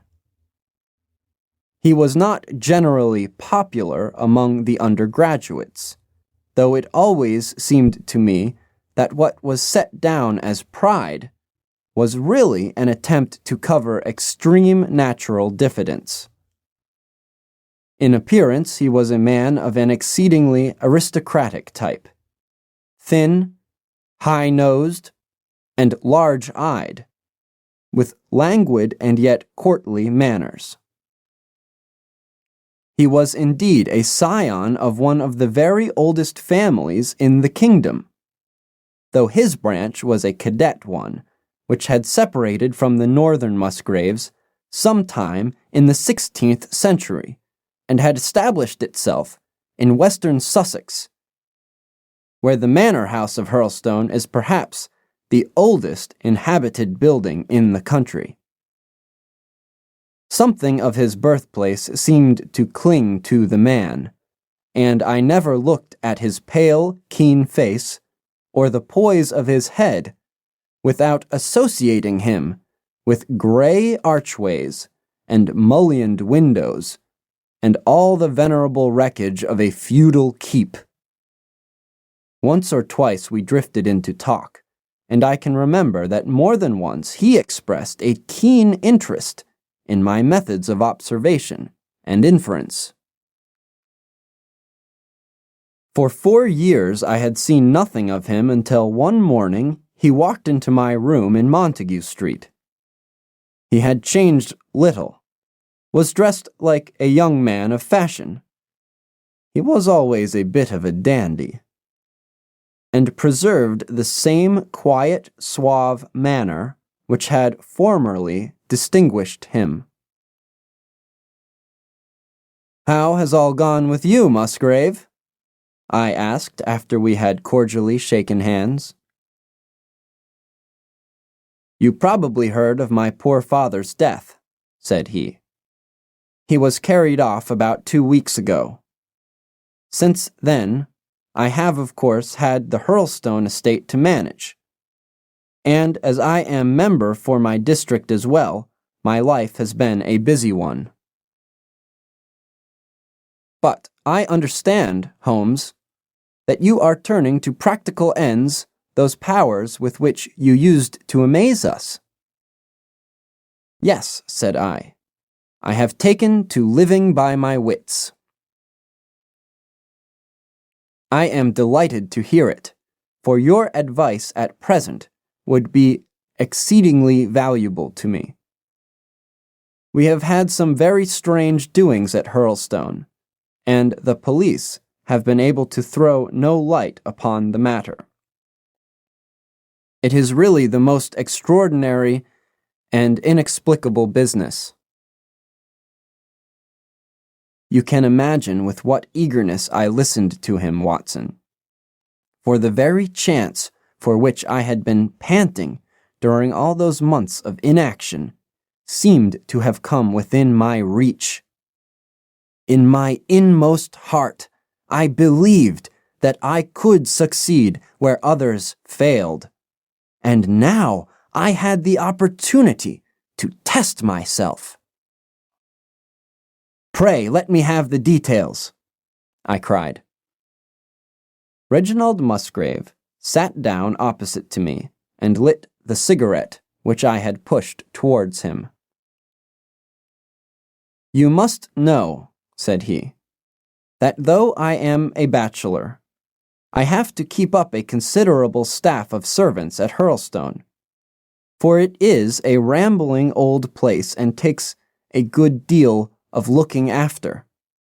I preserve, too, and in the pheasant months I usually have a house party, so that it would not do to be short-handed. Altogether, there are 8 maids, the cook, the butler, 2 footmen, and a boy. The garden and the stables, of course, have a separate staff. Of these servants, the one who had been longest in our service was Brunton, the butler. He was a young schoolmaster out of place when he was first taken up by my father. But he was a man of great energy and character, and he soon became quite invaluable in the household. He was a well-grown, handsome man, with a splendid forehead, and though he has been with us for 20 years, he cannot be more than 40 now. With his personal advantages and his extraordinary gifts, for he can speak several languages and play nearly every musical instrument, it is wonderful that he should have been satisfied so long in such a position. But I suppose that he was comfortable and lacked energy to make any change. The butler of Hurlstone is always a thing that is remembered by all who visit us. But this paragon has one fault. He is a bit of a Don Juan, and you can imagine that for a man like him it is not a very difficult part to play in a quiet country district. When he was married, it was all right. But since he has been a widower, we have had no end of trouble with him. A few months ago we were in hopes that he was about to settle down again, for he became engaged to Rachel Howells, our second housemaid. But he has thrown her over since then and taken up with Janet Tregellis, the daughter of the head gamekeeper. Rachel, who is a very good girl, but of an excitable Welsh temperament, had a sharp touch of brain fever and goes about the house now, or did until yesterday, like a black-eyed shadow of her former self. That was our first drama at Hurlstone, but a second one came to drive it from our minds, and it was prefaced by the disgrace and dismissal of Butler Brunton. This was how it came about.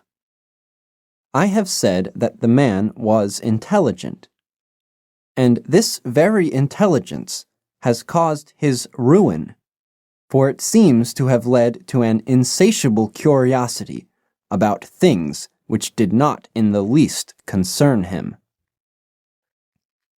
I had no idea of the lengths to which this would carry him until the merest accident opened my eyes to it. I have said that the house is a rambling one. One day last week, on Thursday night to be more exact, I found that I could not sleep, having foolishly taken a cup of strong café noir after my dinner. After struggling against it until 2 in the morning, I felt that it was quite hopeless. So I rose and lit the candle with the intention of continuing a novel which I was reading. The book, however, had been left in the billiard room, so I pulled on my dressing gown and started off to get it. In order to reach the billiard room, I had to descend a flight of stairs, and then to cross the head of a passage which led to the library and the gun room. You can imagine my surprise when, as I looked down this corridor, I saw a glimmer of light coming from the open door of the library. I had myself extinguished the lamp and closed the door before coming to bed. Naturally, my first thought was of burglars. The corridors at Hurlstone have their walls largely decorated with trophies of old weapons. From one of these I picked a battle axe, and then, leaving my candle behind me, I crept on tiptoe down the passage and peeped in at the open door. Brunton, the butler, was in the library. He was sitting, fully dressed, in an easy-chair with a slip of paper which looked like a map upon his knee, and his forehead sunk forward upon his hand in deep thought. I stood dumb with astonishment, watching him from the darkness. A small taper on the edge of the table shed a feeble light which sufficed to show me that he was fully dressed.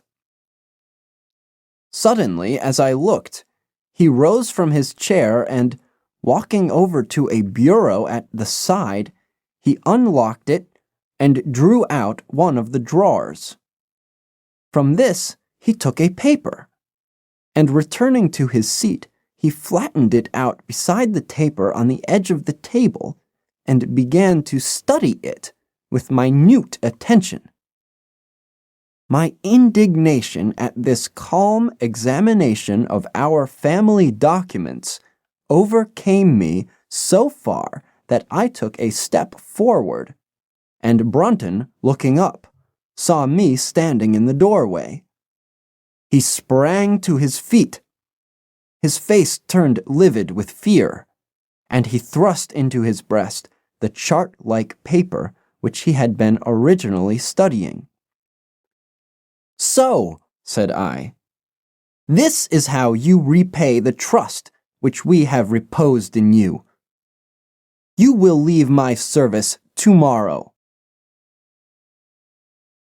He bowed, with the look of a man who is utterly crushed, and slunk past me without a word. The taper was still on the table, and by its light I glanced to see what the paper was which Brunton had taken from the bureau. To my surprise, it was nothing of any importance at all, but simply a copy of the questions and answers in the singular old observance called the Musgrave Ritual. It is a sort of ceremony peculiar to our family, which each Musgrave for centuries past has gone through on his coming of age, a thing of private interest and perhaps of some little importance to the archaeologist, like our own blazonings and charges, but of no practical use whatever. "We had better come back to the paper afterwards," said I. "If you think it really necessary," he answered with some hesitation. "To continue my statement, however, I relocked the bureau using the key which Brunton had left, and I had turned to go when I was surprised to find that the butler had returned and was standing before me. "Mr. Musgrave, sir," he cried in a voice which was hoarse with emotion, "I can't bear disgrace, sir. I've always been proud above my station in life, and disgrace would kill me. My blood will be on your head, sir. It will indeed, if you drive me to despair. If you cannot keep me after what has passed, then for God's sake let me give you notice, and leave in a month as if of my own free will. I could stand that, Mr. Musgrave, but not to be cast out before all the folk that I know so well." "You don't deserve much consideration, Brunton," I answered. "Your conduct has been most infamous. However, as you have been a long time in the family, I have no wish to bring public disgrace upon you. A month, however, is too long. Take yourself away in a week, and give what reason you like for going." "Only a week, sir?" he cried in a despairing voice. "A fortnight, Say at least a fortnight. A week, I repeated. And you may consider yourself to have been very leniently dealt with. He crept away, his face sunk upon his breast, like a broken man, while I put out the light and returned to my room. For 2 days after this, Brunton was most assiduous in his attention to his duties. I made no allusion to what had passed, and waited with some curiosity to see how he would cover his disgrace. On the third morning, however, he did not appear, as was his custom, after breakfast to receive my instructions for the day.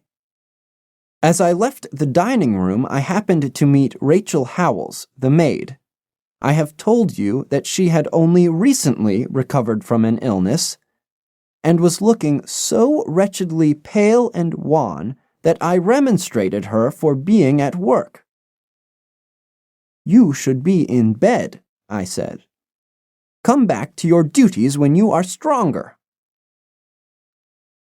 She looked at me with so strange an expression that I began to suspect that her brain was affected.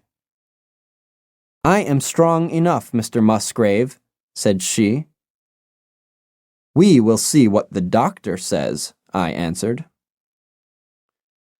"You must stop work now, and when you go downstairs, just say that I wish to see Brunton." "The butler is gone," said she. "Gone? Gone where?" "He is gone. No one has seen him.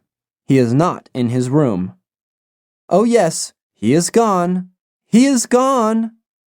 She fell back against the wall with shriek after shriek of laughter, while I, horrified at this sudden hysterical attack, rushed to the bell to summon help. The girl was taken to her room, still screaming and sobbing, while I made inquiries about Brunton. There was no doubt about it that he had disappeared. His bed had not been slept in.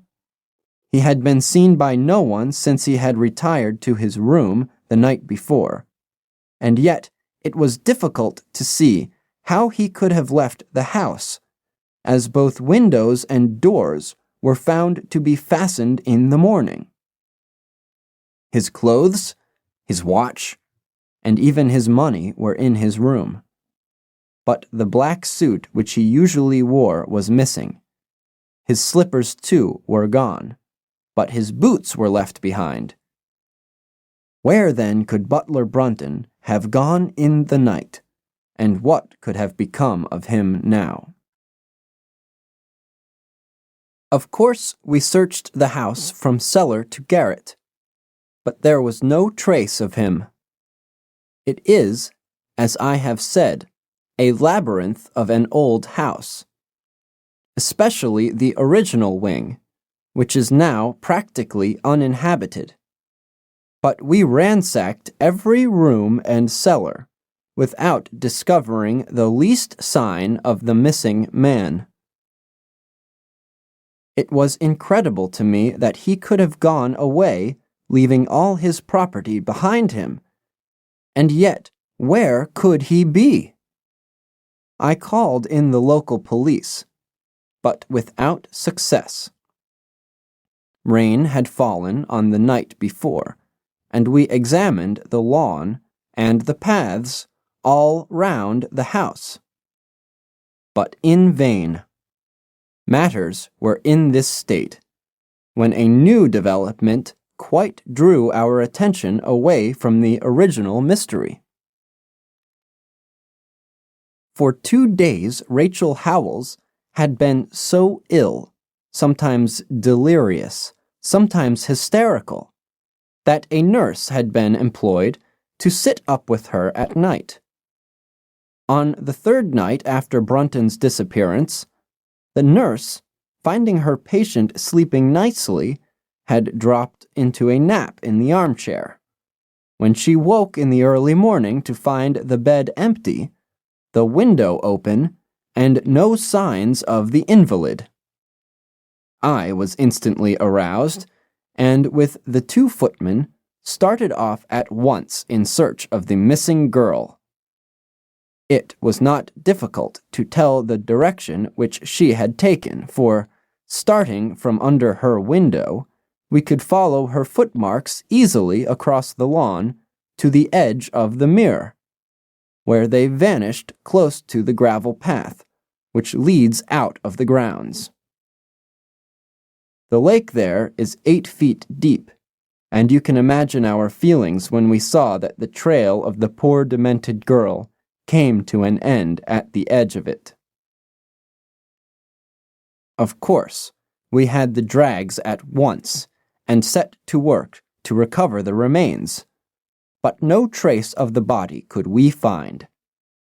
On the other hand, we brought to the surface an object of a most unexpected kind. It was a linen bag which contained within it a mass of old rusted and discolored metal and several dull-colored pieces of pebble or glass. This strange find was all that we could get from the Mer, and although we made every possible search and inquiry yesterday, we know nothing of the fate either of Rachel Howells or of Richard Brunton. The county police are at their wits' end, and I have come up to you as a last resource. You can imagine, Watson, with what eagerness I listened to this extraordinary sequence of events, and endeavored to piece them together, and to devise some common thread upon which they might all hang. The butler was gone. The maid was gone. The maid had loved the butler, but afterwards had cause to hate him. She was of Welsh blood, fiery and passionate. She had been terribly excited immediately after his disappearance. She had flung into the lake a bag containing some curious contents.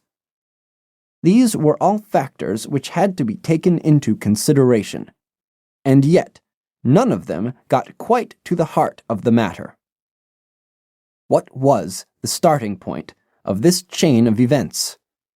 There lay the end of this tangled line.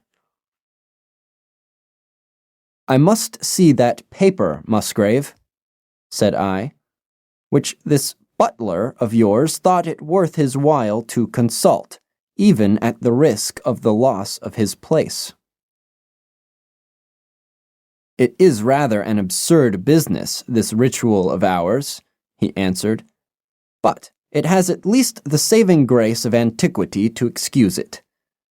I have a copy of the questions and answers here if you care to run your eye over them." He handed me the very paper which I have here, Watson, and this is the strange catechism to which each Musgrave had to submit when he came to man's estate. I will read you the questions and answers as they stand. Who was it? His who is gone. Who shall have it? He who will come. Where was the sun? Over the oak. Where was the shadow? Under the elm. How was it stepped? North by 10 and by 10. East by 5 and by 5. South by 2 and by 2. West by 1 and by 1. And so under. What shall we give it for it? All that is ours. Why should we give it? For the sake of the trust.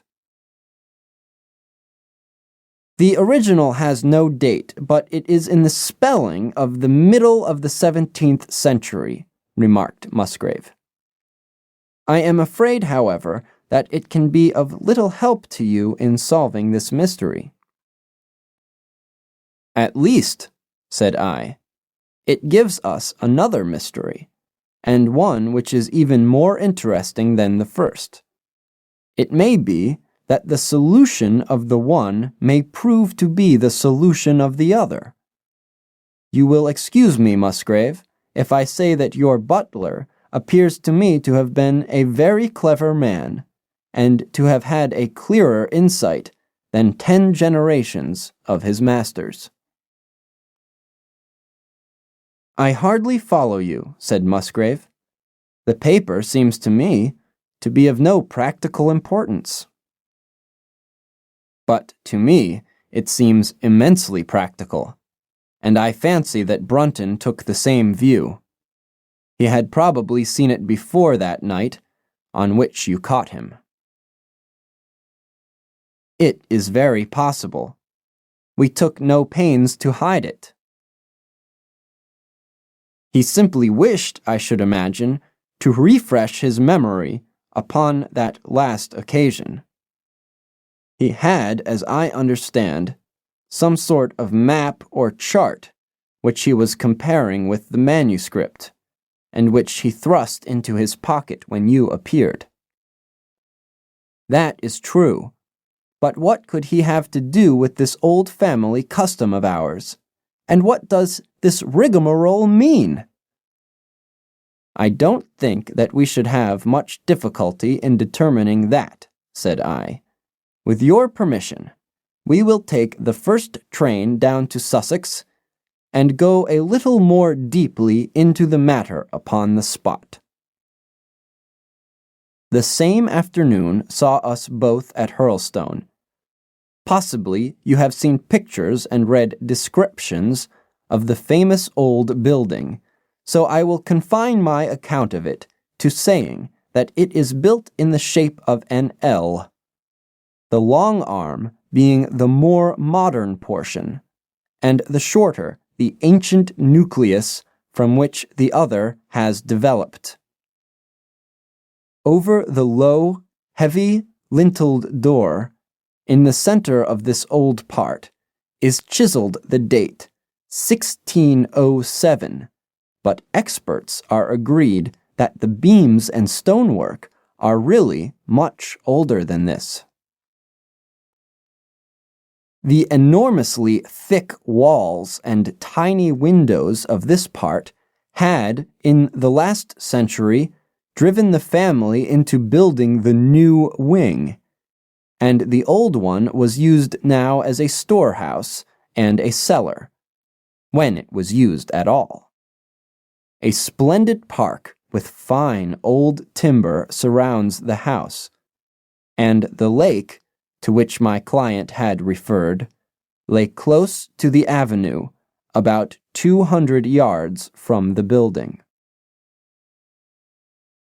I was already firmly convinced, Watson, that there were not 3 separate mysteries here, but one only, and that if I could read the Musgrave Ritual aright, I should hold in my hand the clue which would lead me to the truth concerning both the butler Brunton and the maid Howells. To that, then, I turned all my energies. Why should this servant be so anxious to master this old formula?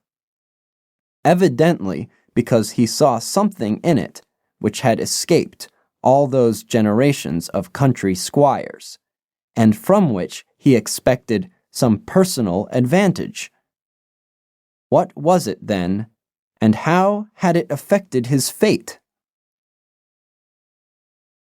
It was perfectly obvious to me on reading the ritual that the measurements must refer to some spot to which the rest of the document alluded, and that if we could find that spot, we should be in a fair way towards finding what the secret was, which the old Musgraves had thought it necessary to embalm in so curious a fashion.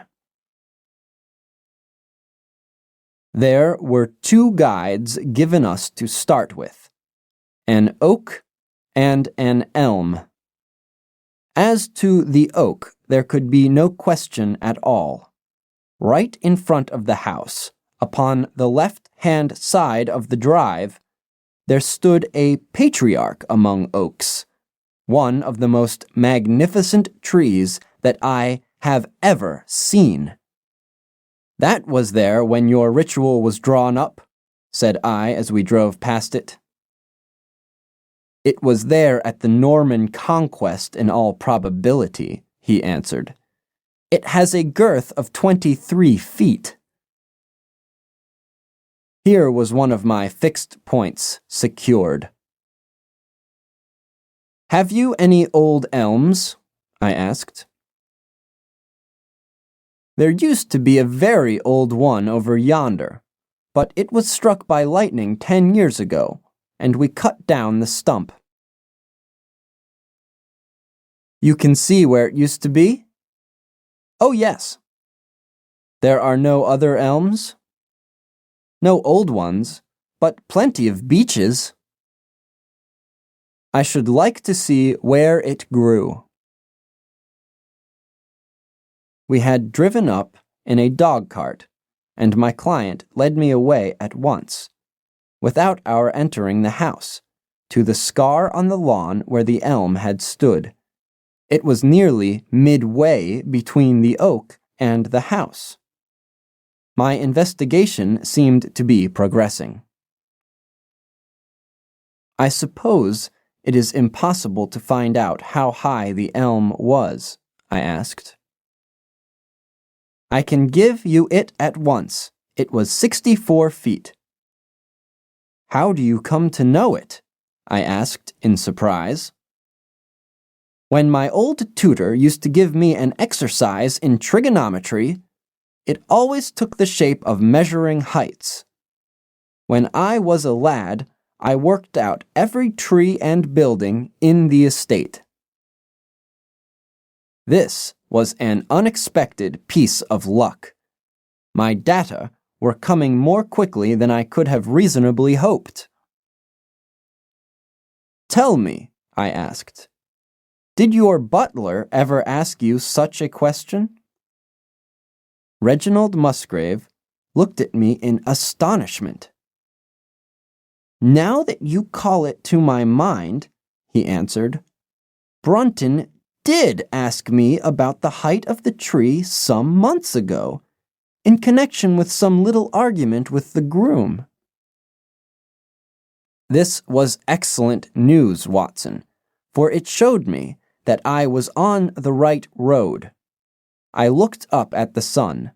It was low in the heavens, and I calculated that in less than an hour it would lie just above the topmost branches of an old oak.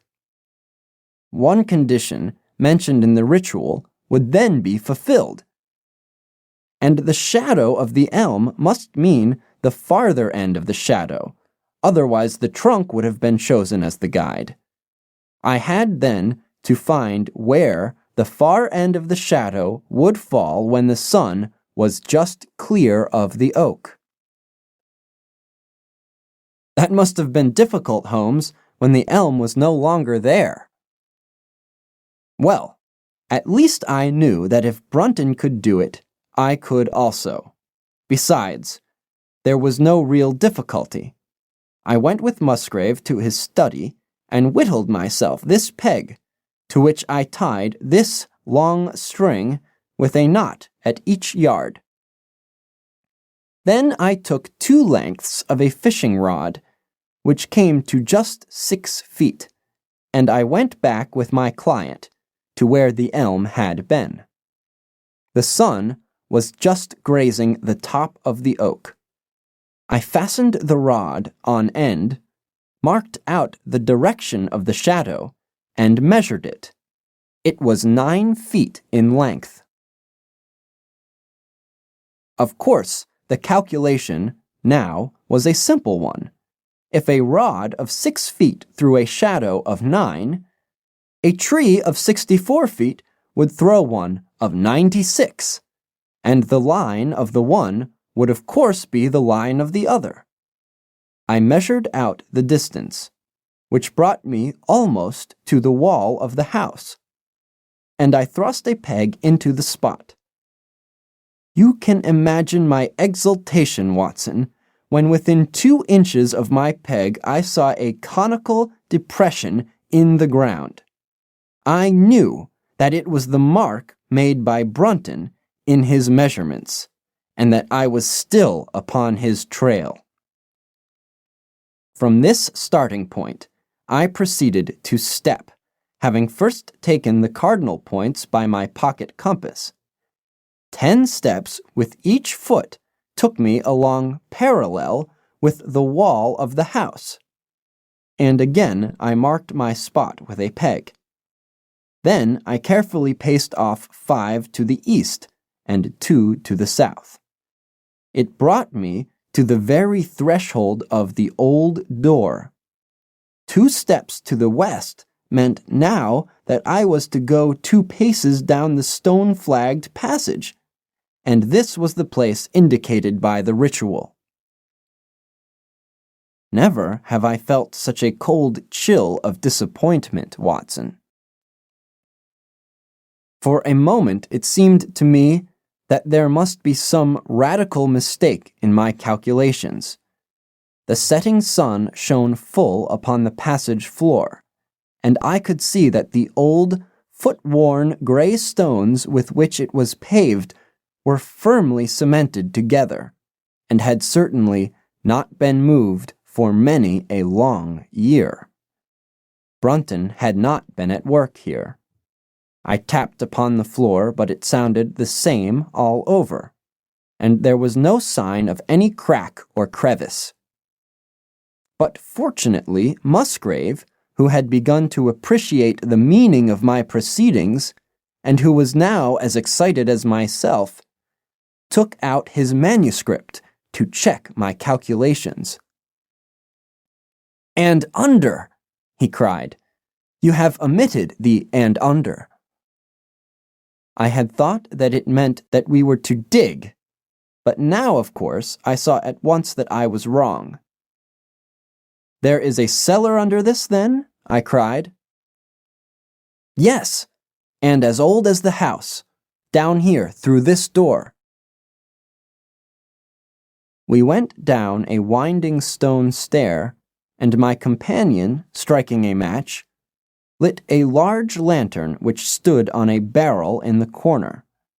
In an instant it was obvious that we had at last come upon the true place, and that we had not been the only people to visit the spot recently. It had been used for the storage of wood, but the billets, which had evidently been littered over the floor, were now piled at the sides, so as to leave a clear space in the middle.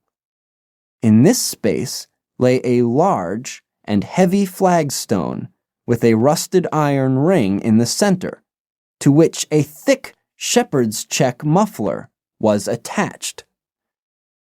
"By Jove!" cried my client. "That's Brunton's muffler. I have seen it on him and could swear to it. What has the villain been doing here?" At my suggestion, a couple of the county police were summoned to be present, and I then endeavored to raise the stone by pulling on the cravat. I could only move it slightly, and it was with the aid of one of the constables that I succeeded at last in carrying it to one side. A black hole yawned beneath, into which we all peered, while Musgrave, kneeling at the side, pushed down the lantern. A small chamber about 7 feet deep and 4 feet square lay open to us. At one side of this was a squat, brass-bound wooden box, the lid of which was hinged upward with this curious old-fashioned key projecting from the lock. It was furred outside by a thick layer of dust, and damp and worms had eaten through the wood, so that a crop of livid fungi was growing on the inside of it. Several discs of metal, old coins apparently, such as I hold here, were scattered over the bottom of the box, but it contained nothing else. At the moment, however, we had no thought for the old chest, for our eyes were riveted upon that which crouched beside it. It was the figure of a man, clad in a suit of black, who squatted down upon his hams, with his forehead sunk upon the edge of the box, and his 2 arms thrown out on each side of it. The attitude had drawn all the stagnant blood to the face, and no man could have recognized that distorted, liver-colored countenance. But his height, his dress, and his hair were all sufficient to show my client, when we had drawn the body up, that it was indeed his missing butler. He had been dead some days, but there was no wound or bruise upon his person to show how he had met his dreadful end. When his body had been carried from the cellar, we found ourselves still confronted with a problem which was almost as formidable as that with which we had started. I confess that so far, Watson, I had been disappointed in my investigation. I had reckoned upon solving the matter when once I had found the place referred to in the ritual. But now I was there, and was apparently as far as ever from knowing what it was which the family had concealed with such elaborate precautions. It is true that I had thrown a light upon the fate of Brunton, but now I had to ascertain how that fate had come upon him, and what part had been played in the matter by the woman who had disappeared. I sat down upon a keg in the corner, and thought the whole matter carefully over. You know my methods in such cases, Watson. I put myself in the man's place, and, having first gauged his intelligence, I try to imagine how I should myself have proceeded under the same circumstances. In this case, the matter was simplified by Brunton's intelligence being quite first-rate, so that it was unnecessary to make any allowance for the personal equation, as the astronomers have dubbed it. He knew that something valuable was concealed. He had spotted the place. He found that the stone which covered it was just too heavy for a man to move unaided. What would he do next? He could not get help from outside, even if he had someone whom he could trust, without the unbarring of doors and considerable risk of detection. It was better, if he could, to have his helpmate inside the house. But whom could he ask? This girl had been devoted to him. A man always finds it hard to realize that he may have finally lost a woman's love, however badly he may have treated her. He would try, by a few attentions, to make his peace with the girl Howells, and then would engage her as his accomplice. Together, they would come at night to the cellar, and their united force would suffice to raise the stone. So far, I could follow their actions as if I had actually seen them. But for 2 of them, and one a woman, it must have been heavy work, the raising of that stone. A burly Sussex policeman and I had found it no light job. What would they do to assist them? Probably what I should have done myself. I rose and examined carefully the different billets of wood which were scattered round the floor. Almost at once I came upon what I expected. One piece, about 3 feet in length, had a very marked indentation at one end, while several were flattened at the sides, as if they had been compressed by some considerable weight. Evidently, as they had dragged the stone up, they had thrust the chunks of wood into the chink, until at last, when the opening was large enough to crawl through, they would hold it open by a billet placed lengthwise, which might very well become indented at the lower end, since the whole weight of the stone would press it down onto the edge of this other slab.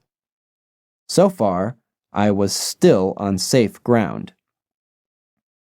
And now, how was I to proceed to reconstruct this midnight drama? Clearly, only one could fit into the hole, and that one was Brunton. The girl must have waited above. Brunton then unlocked the box, handed up the contents, presumably, since they were not to be found, and then what happened? What smoldering fire of vengeance had suddenly sprung into flame in this passionate Celtic woman's soul when she saw the man who had wronged her perhaps far more than we suspected, in her power? Was it a chance that the wood had slipped and that the stone had shut Brunton into what had become his sepulchre? Had she only been guilty of silence as to his fate? Or had some sudden blow from her hand dashed the support away and sent the slab crashing down into its place? Be that as it might, I seemed to see that woman's figure still clutching at her treasure trove and flying wildly up the winding stair, with her ears ringing perhaps with the muffled screams from behind her, and with the drumming of frenzied hands against the slab of stone which was choking her faithless lover's life out. Here was the secret of her blanched face, her shaken nerves, her peals of hysterical laughter on the next morning. But what had been in the box? What had she done with that? Of course, it must have been the old metal and pebbles which my client had dragged from the mirror. She had thrown them in there at the first opportunity to remove the last trace of her crime. For 20 minutes I had sat motionless, thinking the matter out. Musgrave still stood with a very pale face, swinging his lantern and peering down into the hole.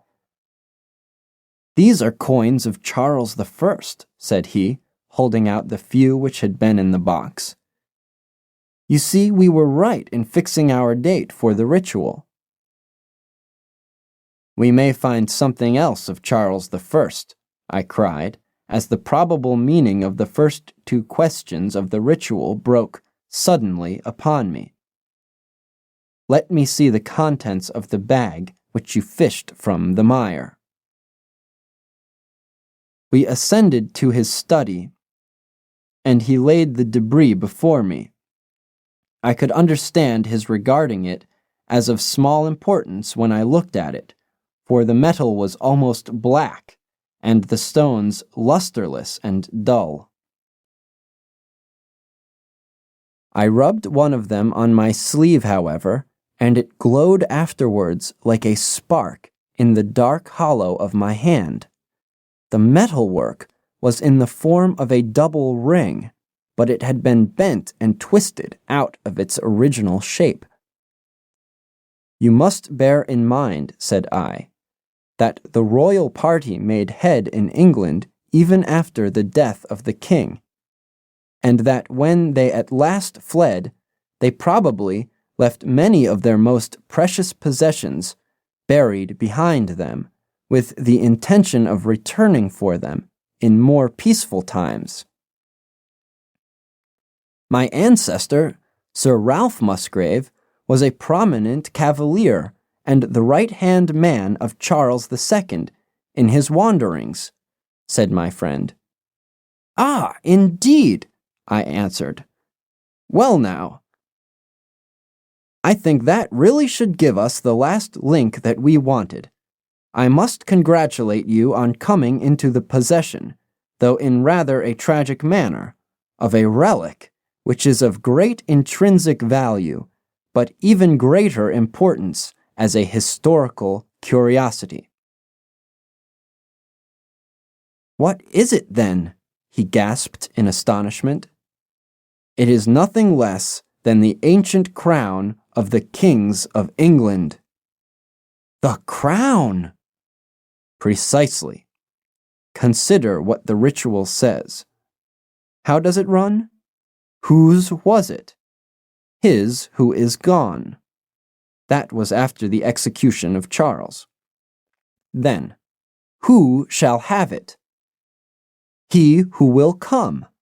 That was Charles II, whose advent was already foreseen. There can, I think, be no doubt that this battered and shapeless diadem once encircled the brows of the royal Stuarts. And how came it to the pond? Ah, that is a question that will take some time to answer. And with what I sketched out to him the whole long chain of surmise and of proof which I had constructed. The twilight had closed in and the moon was shining brightly in the sky before my narrative was finished. And how was it then that Charles did not get his crown when he returned? Asked Musgrave, pushing back the relic into its linen bag.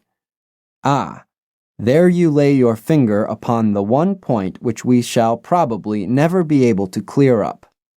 It is likely that the Musgrave who held the secret died in the interval, and by some oversight left this guide to his descendant without explaining the meaning of it.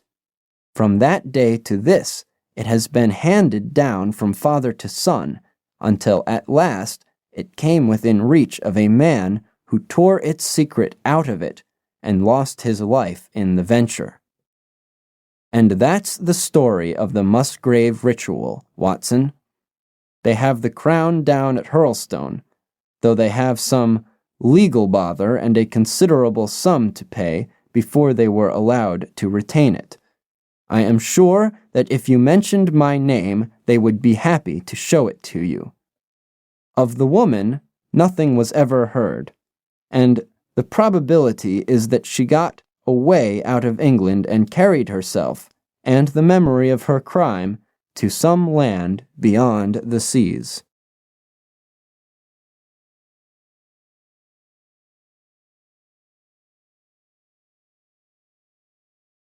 The Gloria Scott.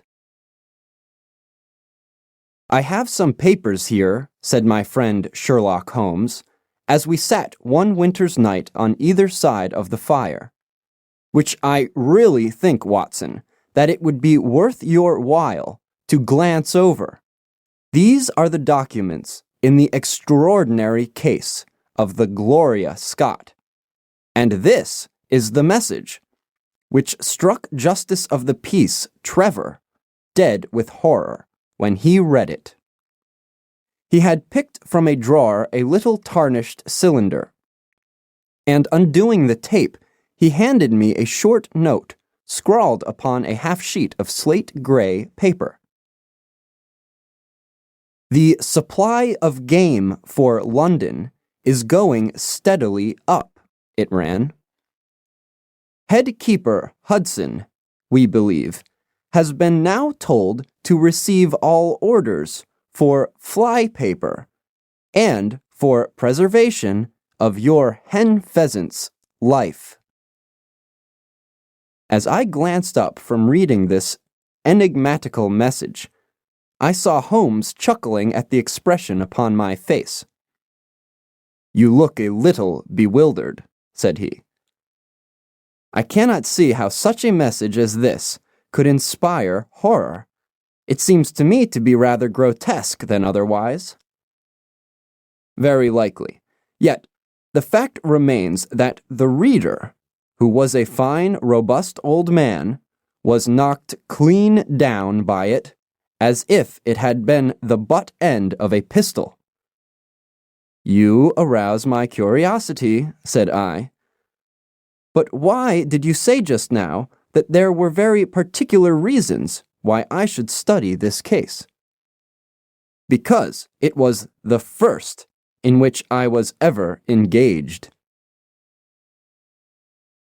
I had often endeavored to elicit from my companion what had first turned his mind in the direction of criminal research, but had never caught him before in a communicative humor. Now he sat forward in his armchair and spread out the documents upon his knees. Then he lit his pipe and sat for some time smoking and turning them over. "You never heard me talk of Victor Trevor?" he asked. "He was the only friend I made during the 2 years I was at college. I was never a very sociable fellow, Watson, always rather fond of moping in my rooms and working out my own little methods of thought, so that I never mixed much with the men of my year. Bar fencing and boxing, I had few athletic tastes, and then my line of study was quite distinct from that of the other fellows, so that we had no points of contact at all. Trevor was the only man I knew, and that only through the accident of his bull terrier freezing on to my ankle one morning as I went down to chapel. It was a prosaic way of forming a friendship, but it was effective. I was laid by the heels for 10 days, and Trevor used to come in to inquire after me. At first it was only a minute's chat, but soon his visits lengthened, and before the end of the term we were close friends. He was a hearty, full-blooded fellow, full of spirits and energy, the very opposite to me in most respects. But we had some subjects in common, and it was a bond of union when I found that he was as friendless as I. Finally, he invited me down to his father's place at Dunethorpe, in Norfolk, and I accepted his hospitality for a month of the long vacation. Old Trevor was evidently a man of some wealth and consideration, a J.P., and a landed proprietor. Dunethorpe is a little hamlet just to the north of Langmere, in the country of the Broads. The house was an old-fashioned, widespread, oak-beamed brick building, with a fine, lime-lined avenue leading up to it. There was excellent wild duck shooting in the fens, remarkably good fishing, a small but select library, taken over, as I understood, from a former occupant, and a tolerable cook, so that he would be a fastidious man who could not put in a pleasant month there. Trevor Sr. was a widower, and my friend his only son. There had been a daughter, I heard, but she had died of diphtheria while on a visit to Birmingham. The father interested me extremely. He was a man of little culture, but with a considerable amount of rude strength, both physically and mentally. He knew hardly any books, but he had traveled far, had seen much of the world, and had remembered all that he had learned. In person, he was a thick-set, burly man, with a shock of grizzled hair, a brown, weather-beaten face, and blue eyes which were keen to the verge of fierceness. Yet he had a reputation for kindness and charity on the countryside, and was noted for the leniency of his sentences from the bench. One evening shortly after my arrival, we were sitting over a glass of port after dinner, when young Trevor began to talk about those habits of observation and inference which I had already formed into a system, although I had not yet appreciated the part which they were to play in my life. The old man evidently thought that his son was exaggerating in his description of one or two trivial feats which I had performed. "Come now, Mr. Holmes," said he, laughing good-humoredly. "I'm an excellent subject, if you can deduce anything from me." "I fear there's not very much," I answered. "I might suggest that you have gone about in fear of some personal attack within the last 12 months. The laugh faded from his lips, and he stared at me in great surprise. "Well, that's true enough," said he. "You know, Victor," turning to his son, "when we broke up that poaching gang, they swore to knife us, and Sir Edward Hawley has actually been attacked. I've always been on my guard since then, though I have no idea how you know it." "You have a very handsome stick," I answered. "By the inscription, I observed that you had not had it more than a year, but you have taken some pains to bore the head of it and pour melted lead into the hole so as to make it a formidable weapon. I argued that you would not take such precautions unless you had some danger to fear." "Anything else?" he asked, smiling. "You have boxed a good deal in your youth." "Right again. How did you know it? Is my nose knocked a little out of the straight?" "No," said I. "It is your ears. They have the peculiar flattening and thickening which marks the boxing man." "Anything else?" "You have done a good deal of digging by your callosities." "Made all my money at the gold fields." "You have been in New Zealand." "Right again." "You have visited Japan." "Quite true." "And you have been most intimately associated with someone whose initials were J.A. and whom you afterwards were eager to entirely forget." Mr. Trevor stood up slowly, fixed his large blue eyes upon me with a strange, wild stare, and then pitched forward with his face among the nutshells which strewed the cloth in a dead faint. You can imagine, Watson, how shocked both his son and I were. His attack did not last long, however, for when we undid his collar and sprinkled the water from one of the finger glasses over his face, he gave a gasp or two and sat up. "Ah, boys," said he, forcing a smile. "I hope I haven't frightened you. Strong as I look, there is a weak place in my heart, and it does not take much to knock me over. I don't know how you manage this, Mr. Holmes, but it seems to me that all the detectives of fact and of fancy would be children in your hands. That's your line of life, sir, and you may take the word of a man who has seen something of the world." And that recommendation, with the exaggerated estimate of my ability with which he prefaced it, was, if you will believe me, Watson, the very first thing which ever made me feel that a profession might be made out of what had up to that time been the merest hobby. At the moment, however, I was too much concerned at the sudden illness of my host to think of anything else. "I hope that I have said nothing to pain you," said I. "Well, you certainly touched upon a rather tender point. Might I ask how you know, and how much you know?" He spoke now in a half-jesting fashion, but a look of terror still lurked at the back of his eyes. "It is simplicity itself," said I. "When you bared your arm to draw that fish into the boat, I saw that J.A. had been tattooed in the bend of the elbow. The letters were still legible, but it was perfectly clear from their blurred appearance and from the staining of the skin round them that efforts had been made to obliterate them. It was obvious, then, that those initials had once been very familiar to you, and that you had afterwards wished to forget them.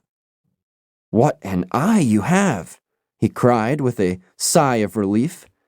"It is just as you say. But we won't talk of it. Of all ghosts, the ghosts of our old loves are the worst. Come into the billiard room and have a quiet cigar." From that day, amid all his cordiality, there was always a touch of suspicion in Mr. Trevor's manner towards me. Even his son remarked it. "You've given the governor such a turn," said he, "that he'll never be sure again of what you know and what you don't know." He did not mean to show it, I am sure, but it was so strongly in his mind that it peeped out at every action.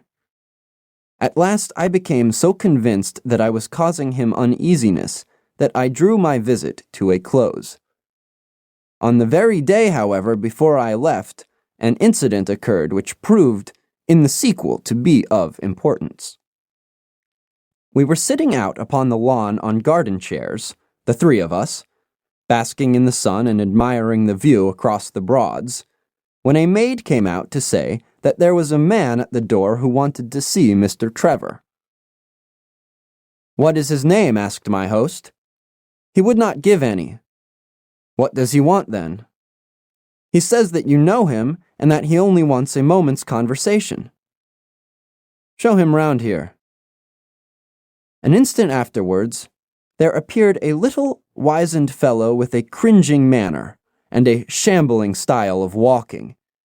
He wore an open jacket, with a splotch of tar on the sleeve, a red and black check shirt, dungaree trousers, and heavy boots badly worn.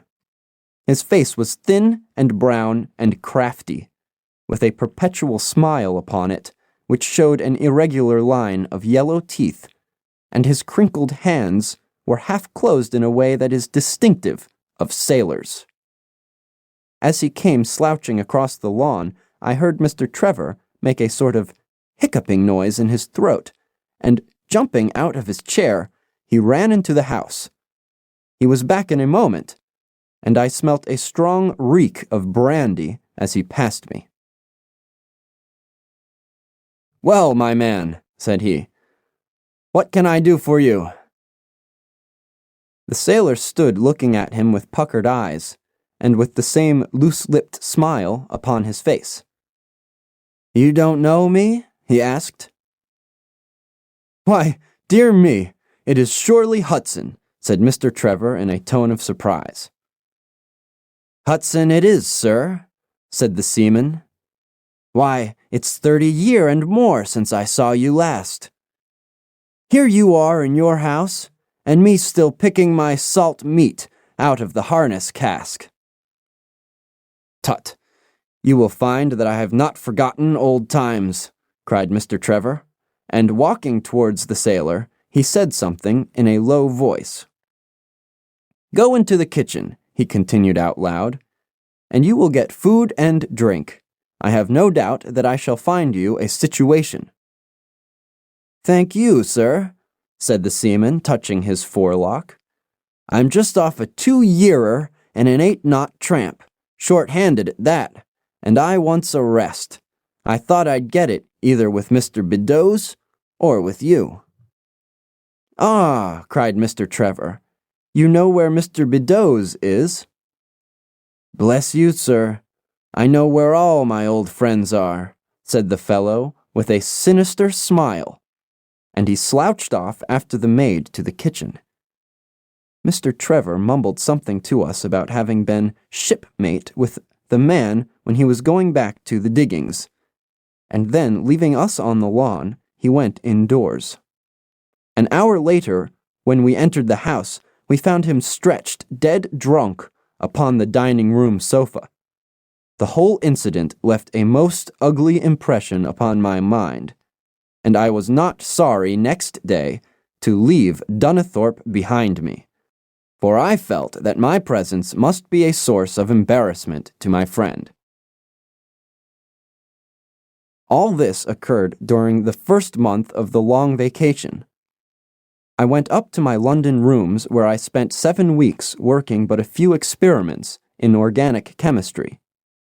One day, however, when the autumn was far advanced and the vacation drawing to a close, I received a telegram from my friend imploring me to return to Dunethorpe and saying that he was in great need of my advice and assistance. Of course, I dropped everything and set out for the north once more. He met me with the dog cart at the station, and I saw at a glance that the last 2 months had been very trying ones for him. He had grown thin and careworn, and had lost the loud, cheery manner for which he had been remarkable. "The governor is dying," were the first words he said. "Impossible," I cried. "What is the matter?" "Apoplexy. Nervous shock. He's been on the verge all day. I doubt if we shall find him alive." I was, as you may think, Watson, horrified at this unexpected news. "What has caused it?" I asked. That is the point. Jump in, and we can talk it over while we drive. You remember that fellow who came upon the evening before you left us?" "Perfectly." "Do you know who it was that we let into the house that day?" "I have no idea." "It was the devil, Holmes," he cried. I stared at him in astonishment. "Yes, it was the devil himself. We have not had a peaceful hour since, not one.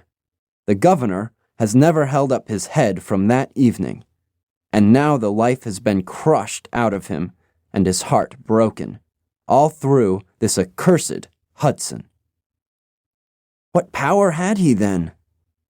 That is what I would give so much to know. The kindly, charitable, good old governor. How could he have fallen into the clutches of such a ruffian? But I am so glad that you have come, Holmes. I trust very much to your judgment and discretion, and I know that you will advise me for the best. We were dashing along the smooth white country road, with the long stretch of the Broads in front of us, glimmering in the red light of the setting sun. From a grove upon our left, I could already see the high chimneys and the flagstaff which marked the squire's dwelling. "My father made the fellow a gardener," said my companion, "and then, as that did not satisfy him, he was promoted to be butler. The house seemed to be at his mercy, and he wandered about and did what he chose in it. The maids complained of his drunken habits and his vile language. The dad raised their wages all round to recompense them for the annoyance. The fellow would take the boat and my father's best gun and treat himself to little shooting trips.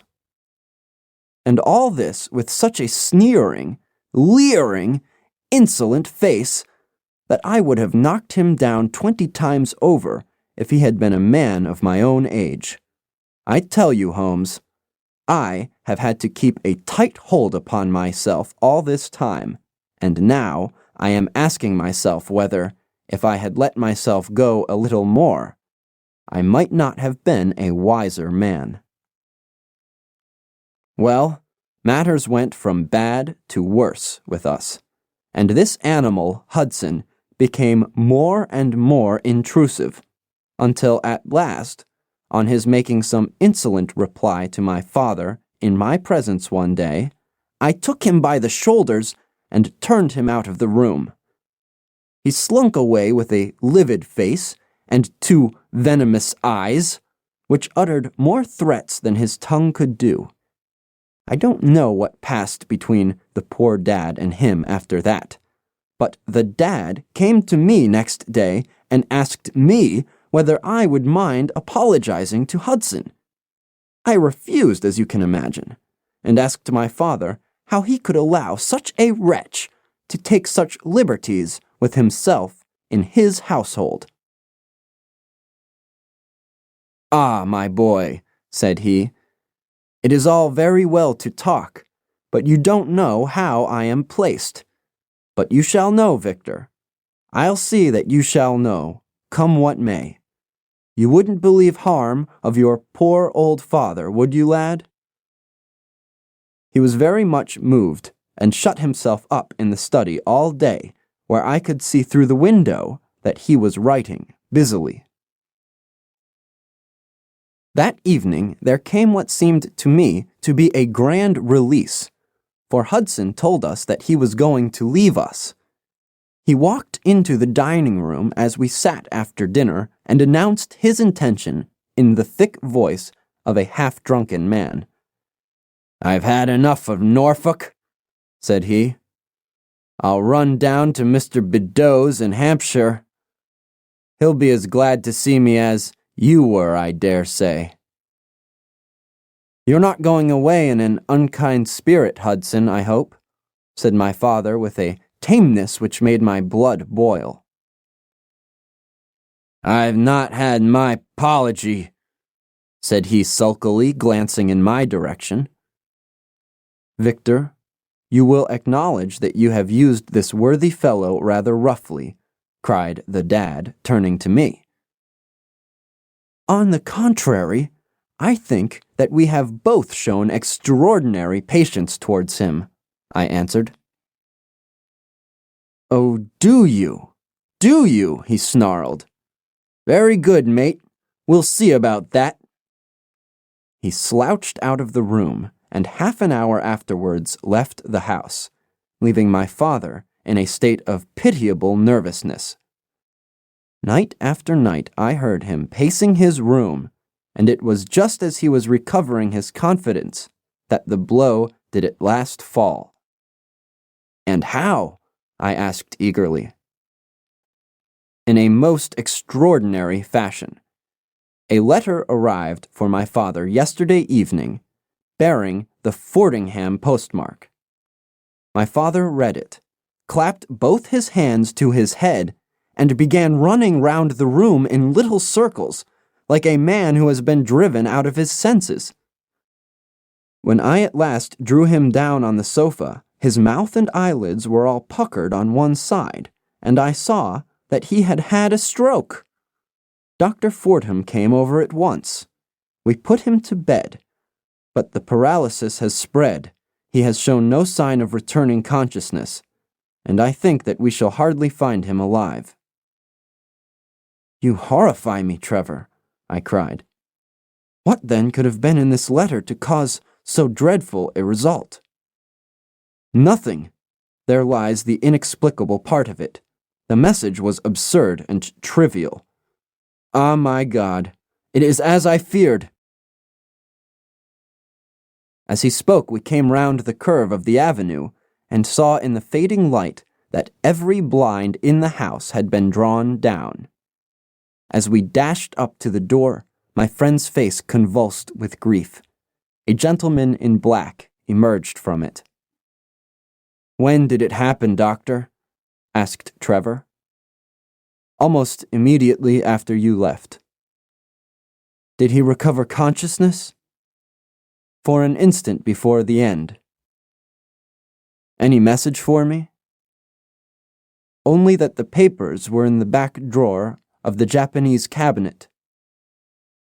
My friend ascended with the doctor to the chamber of death, while I remained in the study, turning the whole matter over and over in my head, and feeling as somber as ever I had done in my life. What was the past of this Trevor, pugilist, traveler, and gold-digger, and how had he placed himself in the power of this acid-faced seaman?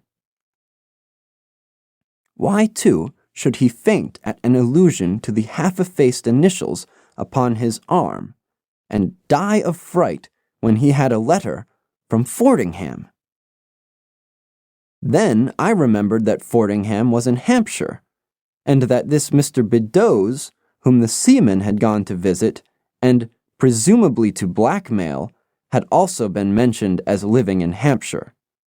The letter, then, might either come from Hudson the seaman, saying that he had betrayed the guilty secret which appeared to exist, or it might come from Beddoes, warning an old confederate that such a betrayal was imminent. So far it seemed clear enough. But then, how could this letter be trivial and grotesque as described by the son? He must have misread it. If so, it must have been one of those ingenious secret codes which mean one thing while they seem to mean another. I must see this letter. If there was a hidden meaning in it, I was confident that I could pluck it forth. For an hour I sat pondering over it in the gloom, until at last a weeping maid brought in a lamp, and close at her heels came my friend Trevor, pale but composed, with these very papers which lie upon my knee, held in his grasp. He sat down opposite to me, drew the lamp to the edge of the table, and handed me a short note scribbled, as you see, upon a single sheet of grey paper. The supply of game for London is going steadily up, it ran. Head keeper Hudson, we believe, has been now told to receive all orders for fly paper and for preservation of your hen pheasant's life. I dare say my face looked as bewildered as yours did just now when I first read this message. Then I reread it very carefully. It was evidently as I had thought, and some secret meaning must lie buried in this strange combination of words. Or could it be that there was a prearranged significance to such phrases as fly paper and hen pheasant? Such a meaning would be arbitrary and could not be deduced in any way. And yet I was loath to believe that this was the case, and the presence of the word Hudson seemed to show that the subject of the message was as I had guessed, and that it was from Beddoes rather than the sailor. I tried it backward, but the combination life, pheasants, hen was not encouraging. Then I tried alternate words, but neither the of for nor supply game London promised to throw any light upon it. And then, in an instant, the key of the riddle was in my hands, and I saw that every third word beginning with the first would give a message which might well drive old Trevor to despair. It was short and terse, the warning as I now read it to my companion. The game is up. Hudson has told all. Fly for your life. Victor Trevor sank his face into his shaking hands. It must be that, I suppose, said he. This is worse than death, for it means disgrace as well. But what is the meaning of these head keepers and hen pheasants? It means nothing to the message, but it might mean a good deal to us if we had no other means of discovering the sender. You see that he has begun by writing, "The game is," and so on. Afterwards, he had to fulfill the prearranged cipher, to fill in any 2 words in each space. He would naturally use the first words which came to his mind, and if there were so many which referred to sport among them, you may be tolerably sure that he is either an ardent shot or interested in breeding. Do you know anything of this Beddoes? Why, now that you mention it, said he, I remember that my poor father used to have an invitation from him to shoot over his preserves every autumn. Then it is undoubtedly from him that the note comes, said I. It only remains for us to find out what this secret was which the sailor Hudson seems to have held over the heads of these two wealthy and respected men. Alas, Holmes, I fear that it is one of sin and shame, cried my friend.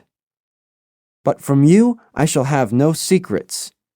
Here is the statement which was drawn up by my father when he knew that the danger from Hudson had become imminent. I found it in the Japanese cabinet as he told the doctor. Take it and read it to me, for I have neither the strength nor the courage to do it myself. These are the very papers, Watson, which he handed to me, and I will read them to you, as I read them in the old study that night to him. They are endorsed outside, as you see. Some particulars of the voyage of the bark Gloria Scott from her leaving Falmouth on the 8th October 1855 to her destruction in north latitude 15 degrees 20 minutes, west longitude 25 degrees 14 minutes, on November 6th. It is in the form of a letter, and runs in this way. My dear, dear son, now that approaching disgrace begins to darken the closing years of my life, I can write with all truth and honesty that it is not the terror of the law, it is not the loss of my position in the county, nor is it my fall in the eyes of all who have known me, which cuts me to the heart, but it is the thought that you should come to blush for me.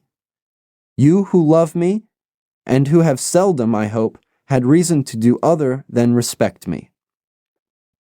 But if the blow falls which is forever hanging over me, then I should wish you to read this, that you may know straight from me how far I have been to blame. On the other hand, if all should go well, which may kind God Almighty grant, then, if by any chance this paper should still be undestroyed and should fall into your hands, I conjure you by all you hold sacred, by the memory of your dear mother, and by the love which has been between us, to hurl it into the fire and to never give one thought to it again.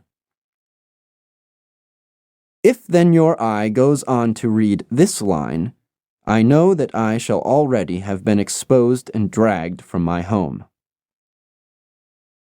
Or, as it is more likely, for you know that my heart is weak, be lying with my tongue sealed forever in death. In either case, the time for suppression is past, and every word which I tell you is the naked truth, and this I swear as I hope for mercy. My name, dear lad, is not Trevor. I was James Armitage in my younger days, and you can understand now the shock that it was to me a few weeks ago when your college friend addressed me in words which seemed to imply that he had surprised my secret. As Armitage, it was that I entered a London banking house, and as Armitage I was convicted of breaking my country's laws, and was sentenced to transportation. Do not think very harshly of me, laddie.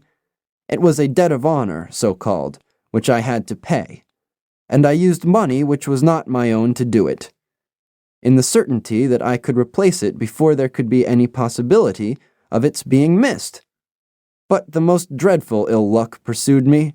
The money which I had reckoned upon never came to hand, and a premature examination of accounts exposed my deficit. The case might have been dealt leniently with, but the laws were more harshly administered 30 years ago than now, and on my 23rd birthday I found myself chained as a felon with 37 other convicts in the 'tween decks of the bark Gloria Scott, bound for Australia. It was the year 55, when the Crimean War was at its height, and the old convict ships had been largely used as transports in the Black Sea. The government was compelled, therefore, to use smaller and less suitable vessels for sending out their prisoners. The Gloria Scott had been in the Chinese tea trade, but she was an old-fashioned, heavy-bowed, broad-beamed craft, and the new clippers had cut her out. She was a 500-ton boat, and besides her 38 jailbirds, she carried 26 of a crew, 18 soldiers, a captain, 3 mates, a doctor, a chaplain, and 4 warders. Nearly 100 souls were in her, all told, when we set sail from Falmouth. The partitions between the cells of the convicts, instead of being of thick oak, as is usual in convict ships, were quite thin and frail. The man next to me upon the aft side was one whom I had particularly noticed when we were led down the quay. He was a young man with a clear, hairless face, a long, thin nose, and rather nutcracker jaws. He carried his head very jauntily in the air, had a swaggering style of walking, and was, above all else, remarkable for his extraordinary height. I don't think any of our heads would have come up to his shoulder, and I am sure that he could not have measured less than 6½ feet. It was strange among so many sad and weary faces to see one which was full of energy and resolution. The sight of it was to me like a fire in a snowstorm. I was glad then to find that he was my neighbor, and gladder still when, in the dead of the night, I heard a whisper close to my ear, and found that he had managed to cut an opening in the board which separated us. "Hello, chummy," said he. "What's your name, and what are you here for?" I answered him, and asked in turn who I was talking with. "I'm Jack Prendergast," he said, "and by God, you'll learn to bless my name before you've done with me." I remembered hearing of his case, for it was one which had made an immense sensation throughout the country some time before my own arrest. He was a man of good family and of great ability, but of incurably vicious habits, who had by an ingenious system of fraud obtained huge sums of money from the leading London merchants. "Ha ha! You remember my case," said he proudly. "Very well indeed." "Then maybe you remember something queer about it." "What was that then?" "I'd had nearly $250,000, hadn't I?" "So it was said." "But none was recovered, eh?" "No." "Well, where do you suppose the balance is?" he asked. "I have no idea," said I. "Right between my finger and thumb," he cried. "By God, I've got more pounds to my name than you've hairs on your head. And if you've money, my son, and know how to handle it and spread it, you can do anything." Now, you don't think it likely that a man who could do anything is going to wear his breeches out sitting in the stinking hold of a rat-gutted, beetle-ridden, moldy old coffin of a China coaster? No, sir. Such a man will look after himself and will look after his chums. You may lay to that. You hold on to him, and you may kiss the book that he'll haul you through. That was his style of talk, and at first I thought it meant nothing, but after a while, when he had tested me and sworn me in with all possible solemnity, he let me understand that there really was a plot to gain command of the vessel. A dozen of the prisoners had hatched it before they came aboard. Prendergast was the leader, and his money was the motive power. "I'd a partner," said he. "A rare good man, as true as a stock to a barrel. He's got the dibs, he has. And where do you think he is at this moment? Why, he's the chaplain of this ship. The chaplain, no less. He came aboard with a black coat and his papers right, and money enough in his box to buy the thing right up from keel to main truck. The crew are his, body and soul. He could buy 'em at so much a gross with a cash discount, and he did it before ever they signed on. He's got 2 of the warders and Mirir, the second mate, and he'd get the captain himself if he thought him worth it." "What are we to do then?" I asked. "What do you think?" said he. "We'll make the coats of some of these soldiers redder than ever the tailor did." "But they are armed," said I. "And so shall we be, my boy. There's a brace of pistols for every mother's son of us. And if we can't carry this ship, with the crew at our back, it's time we were all sent to a young Mrs. boarding school.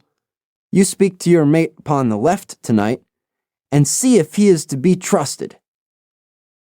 I did so and found my other neighbor to be a young fellow in much the same position as myself, whose crime had been forgery. His name was Evans, but he afterwards changed it like myself, and he is now a rich and prosperous man in the south of England. He was ready enough to join the conspiracy, as the only means of saving ourselves, and before we had crossed the bay, there were only 2 of the prisoners who were not in the secret. One of these was of weak mind, and we did not dare to trust him, and the other was suffering from jaundice, and could not be of any use to us. From the beginning, there was really nothing to prevent us from taking possession of the ship. The crew were a set of ruffians, specially picked for the job. The sham chaplain came into our cells to exhort us, carrying a black bag supposed to be full of tracts, and so often did he come that by the 3rd day we had each stowed away at the foot of our beds a file, a brace of pistols, a pound of powder, and 20 slugs. 2 of the warders were agents of Prendergast, and the second mate was his right-hand man. The captain, the 2 mates, 2 warders, Lieutenant Martin, his 18 soldiers, and the doctor were all that we had against us. Yet, safe as it was, we determined to neglect no precaution, and to make our attack suddenly by night. It came, however, more quickly than we expected, and in this way. One evening, about the 3rd week after our start, the doctor had come down to see one of the prisoners who was ill, and putting his hand down on the bottom of his bunk, he felt the outline of the pistols. If he had been silent, he might have blown the whole thing, but he was a nervous little chap, so he gave a cry of surprise, and turned so pale that the man knew what was up in an instant, and seized him. He was gagged before he could give the alarm, and tied down upon the bed. He had unlocked the door that led to the deck, and we were through it in a rush. The 2 sentries were shot down, and so was a corporal who came running to see what was the matter. There were 2 more soldiers at the door of the stateroom, and their muskets seemed not to be loaded, for they never fired upon us, and they were shot while trying to fix their bayonets. Then we rushed on into the captain's cabin, but as we pushed open the door, there was an explosion from within, and there he lay with his brains smeared over the chart of the Atlantic, which was pinned upon the table, while the chaplain stood with a smoking pistol in his hand at his elbow. The 2 mates had both been seized by the crew, and the whole business seemed to be settled. The stateroom was next the cabin, and we flocked in there and flopped down on the settees, all speaking together, for we were just mad with the feeling that we were free once more. There were lockers all round, and Wilson, the sham chaplain, knocked one of them in and pulled out a dozen of brown sherry. We cracked off the necks of the bottles, poured the stuff out into tumblers, and were just tossing them off, when in an instant, without warning, there came the roar of muskets in our ears, and the saloon was so full of smoke that we could not see across the table. When it cleared again, the place was a shambles. Wilson and 8 others were wriggling on the top of each other on the floor, and the blood and the brown sherry on that table turn me sick now when I think of it. We were so cowed by the sight that I think we should have given the job up, if it had not been for Prendergast. He bellowed like a bull, and rushed for the door with all that were left alive at his heels. Out we ran, and there, on the poop, were the lieutenant and 10 of his men. The swing skylights above the saloon table had been a bit open, and they had fired on us through the slit. We got on them before they could load, and they stood to it like men, but we had the upper hand of them, and in 5 minutes it was all over. My God, was there ever a slaughterhouse like that ship? Prendergast was like a raging devil, and he picked the soldiers up as if they had been children, and threw them overboard, alive or dead. There was one sergeant that was horribly wounded, and yet kept on swimming for a surprising time, until someone in mercy blew out his brains. When the fighting was over, there was no one left of our enemies, except just the warders, the mates, and the doctor. It was over them that the great quarrel arose. There were many of us who were glad enough to win back our freedom, and yet who had no wish to have murder on our souls. It was one thing to knock the soldiers over with their muskets in their hands, and it was another to stand by while men were being killed in cold blood. 8 of us, 5 convicts and 3 sailors, said that we would not see it done. But there was no moving Prendergast, and those who were with him. Our only chance of safety lay in making a clean job of it, said he, and he would not leave a tongue with power to wag in a witness box. It nearly came to our sharing the fate of the prisoners, but at last he said that if we wished, we might take a boat and go.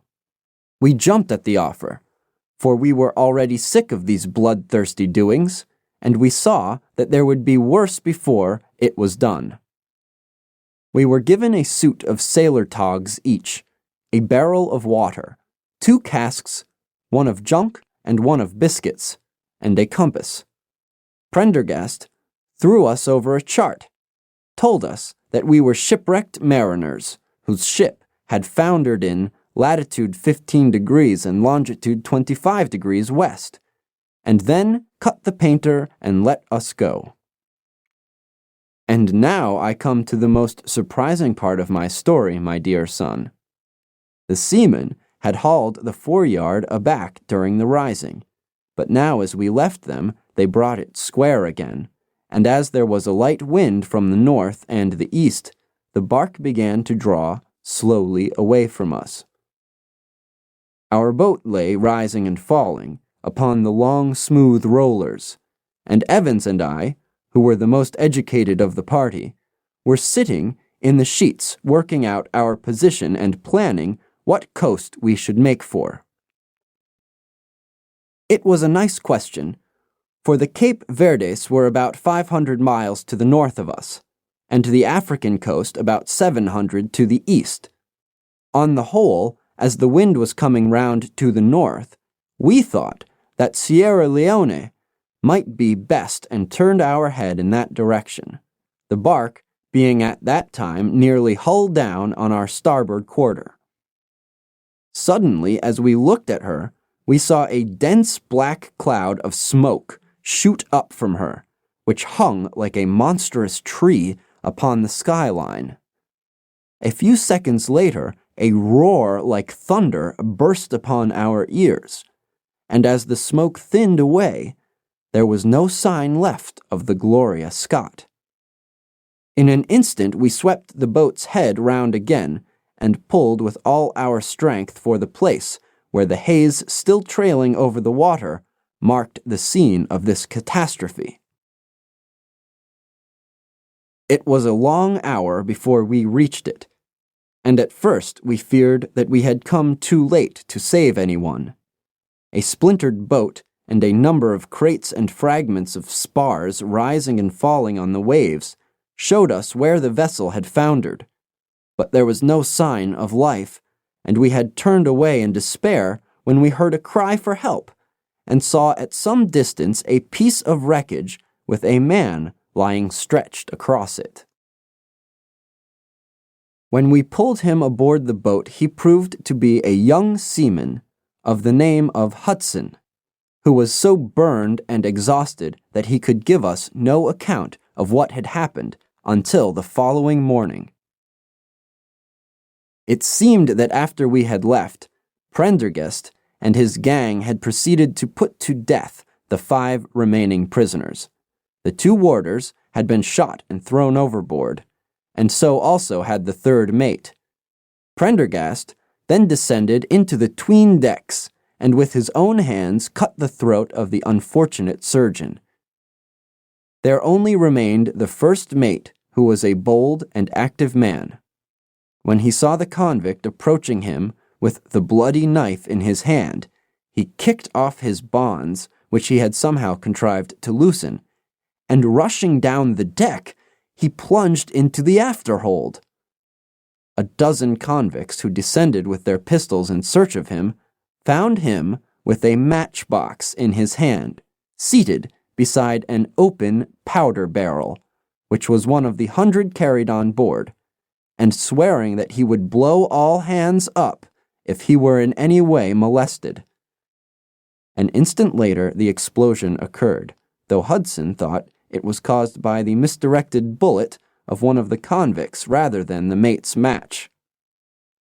Be the cause what it may, it was the end of the Gloria Scott, and of the rabble who held command of her. Such, in a few words, my dear boy, is the history of this terrible business in which I was involved. Next day we were picked up by the brig Hotspur, bound for Australia, whose captain found no difficulty in believing that we were the survivors of a passenger ship which had foundered. The transport ship Gloria Scott was set down by the Admiralty as being lost at sea, and no word has ever leaked out as to her true fate. After an excellent voyage, the Hotspur landed us at Sydney, where Evans and I changed our names and made our way to the diggings, where, among the crowds who were gathered from all nations, we had no difficulty in losing our former identities. The rest I need not relate. We prospered, we traveled, we came back as rich colonials to England, and we bought country estates. For more than 20 years we have led peaceful and useful lives, and we hoped that our past was forever buried. Imagine, then, my feelings when in the seaman who came to us, I recognized instantly the man who had been picked off the wreck. He had tracked us down somehow, and had set himself to live upon our fears. You will understand now how it was that I strove to keep the peace with him, and you will in some measure sympathize with me in the fears which fill me, now that he has gone from me to his other victim with threats upon his tongue. Underneath is written in a hand so shaky as to be hardly legible. Beddoes writes in cipher to say H has told all. Sweet Lord, have mercy on our souls. That was the narrative which I read that night to young Trevor, and I think, Watson, that under the circumstances it was a dramatic one. The good fellow was heartbroken at it, and went out to the tea planting, where I hear that he is doing well. As to the sailor and Beddoes, neither of them was ever heard of again after that day on which the letter of warning was written. They both disappeared, utterly and completely. No complaint had been lodged with the police, so that Beddoes had mistaken a threat for a deed. Hudson had been seen lurking about, and it was believed by the police that he had done away with Beddoes and had fled. For myself, I believe that the truth was exactly the opposite. I think that it is most probable that Beddoes, pushed to desperation and believing himself to have been already betrayed, had revenged himself upon Hudson and had fled from the country with as much money as he could lay his hands on. Those are the facts of the case, Doctor, and if they are of any use to your collection, I am sure that they are very heartily at your service. Recorded audiobook at Ardis Studio in the year 2006. Read by Bенджамин Сарджент.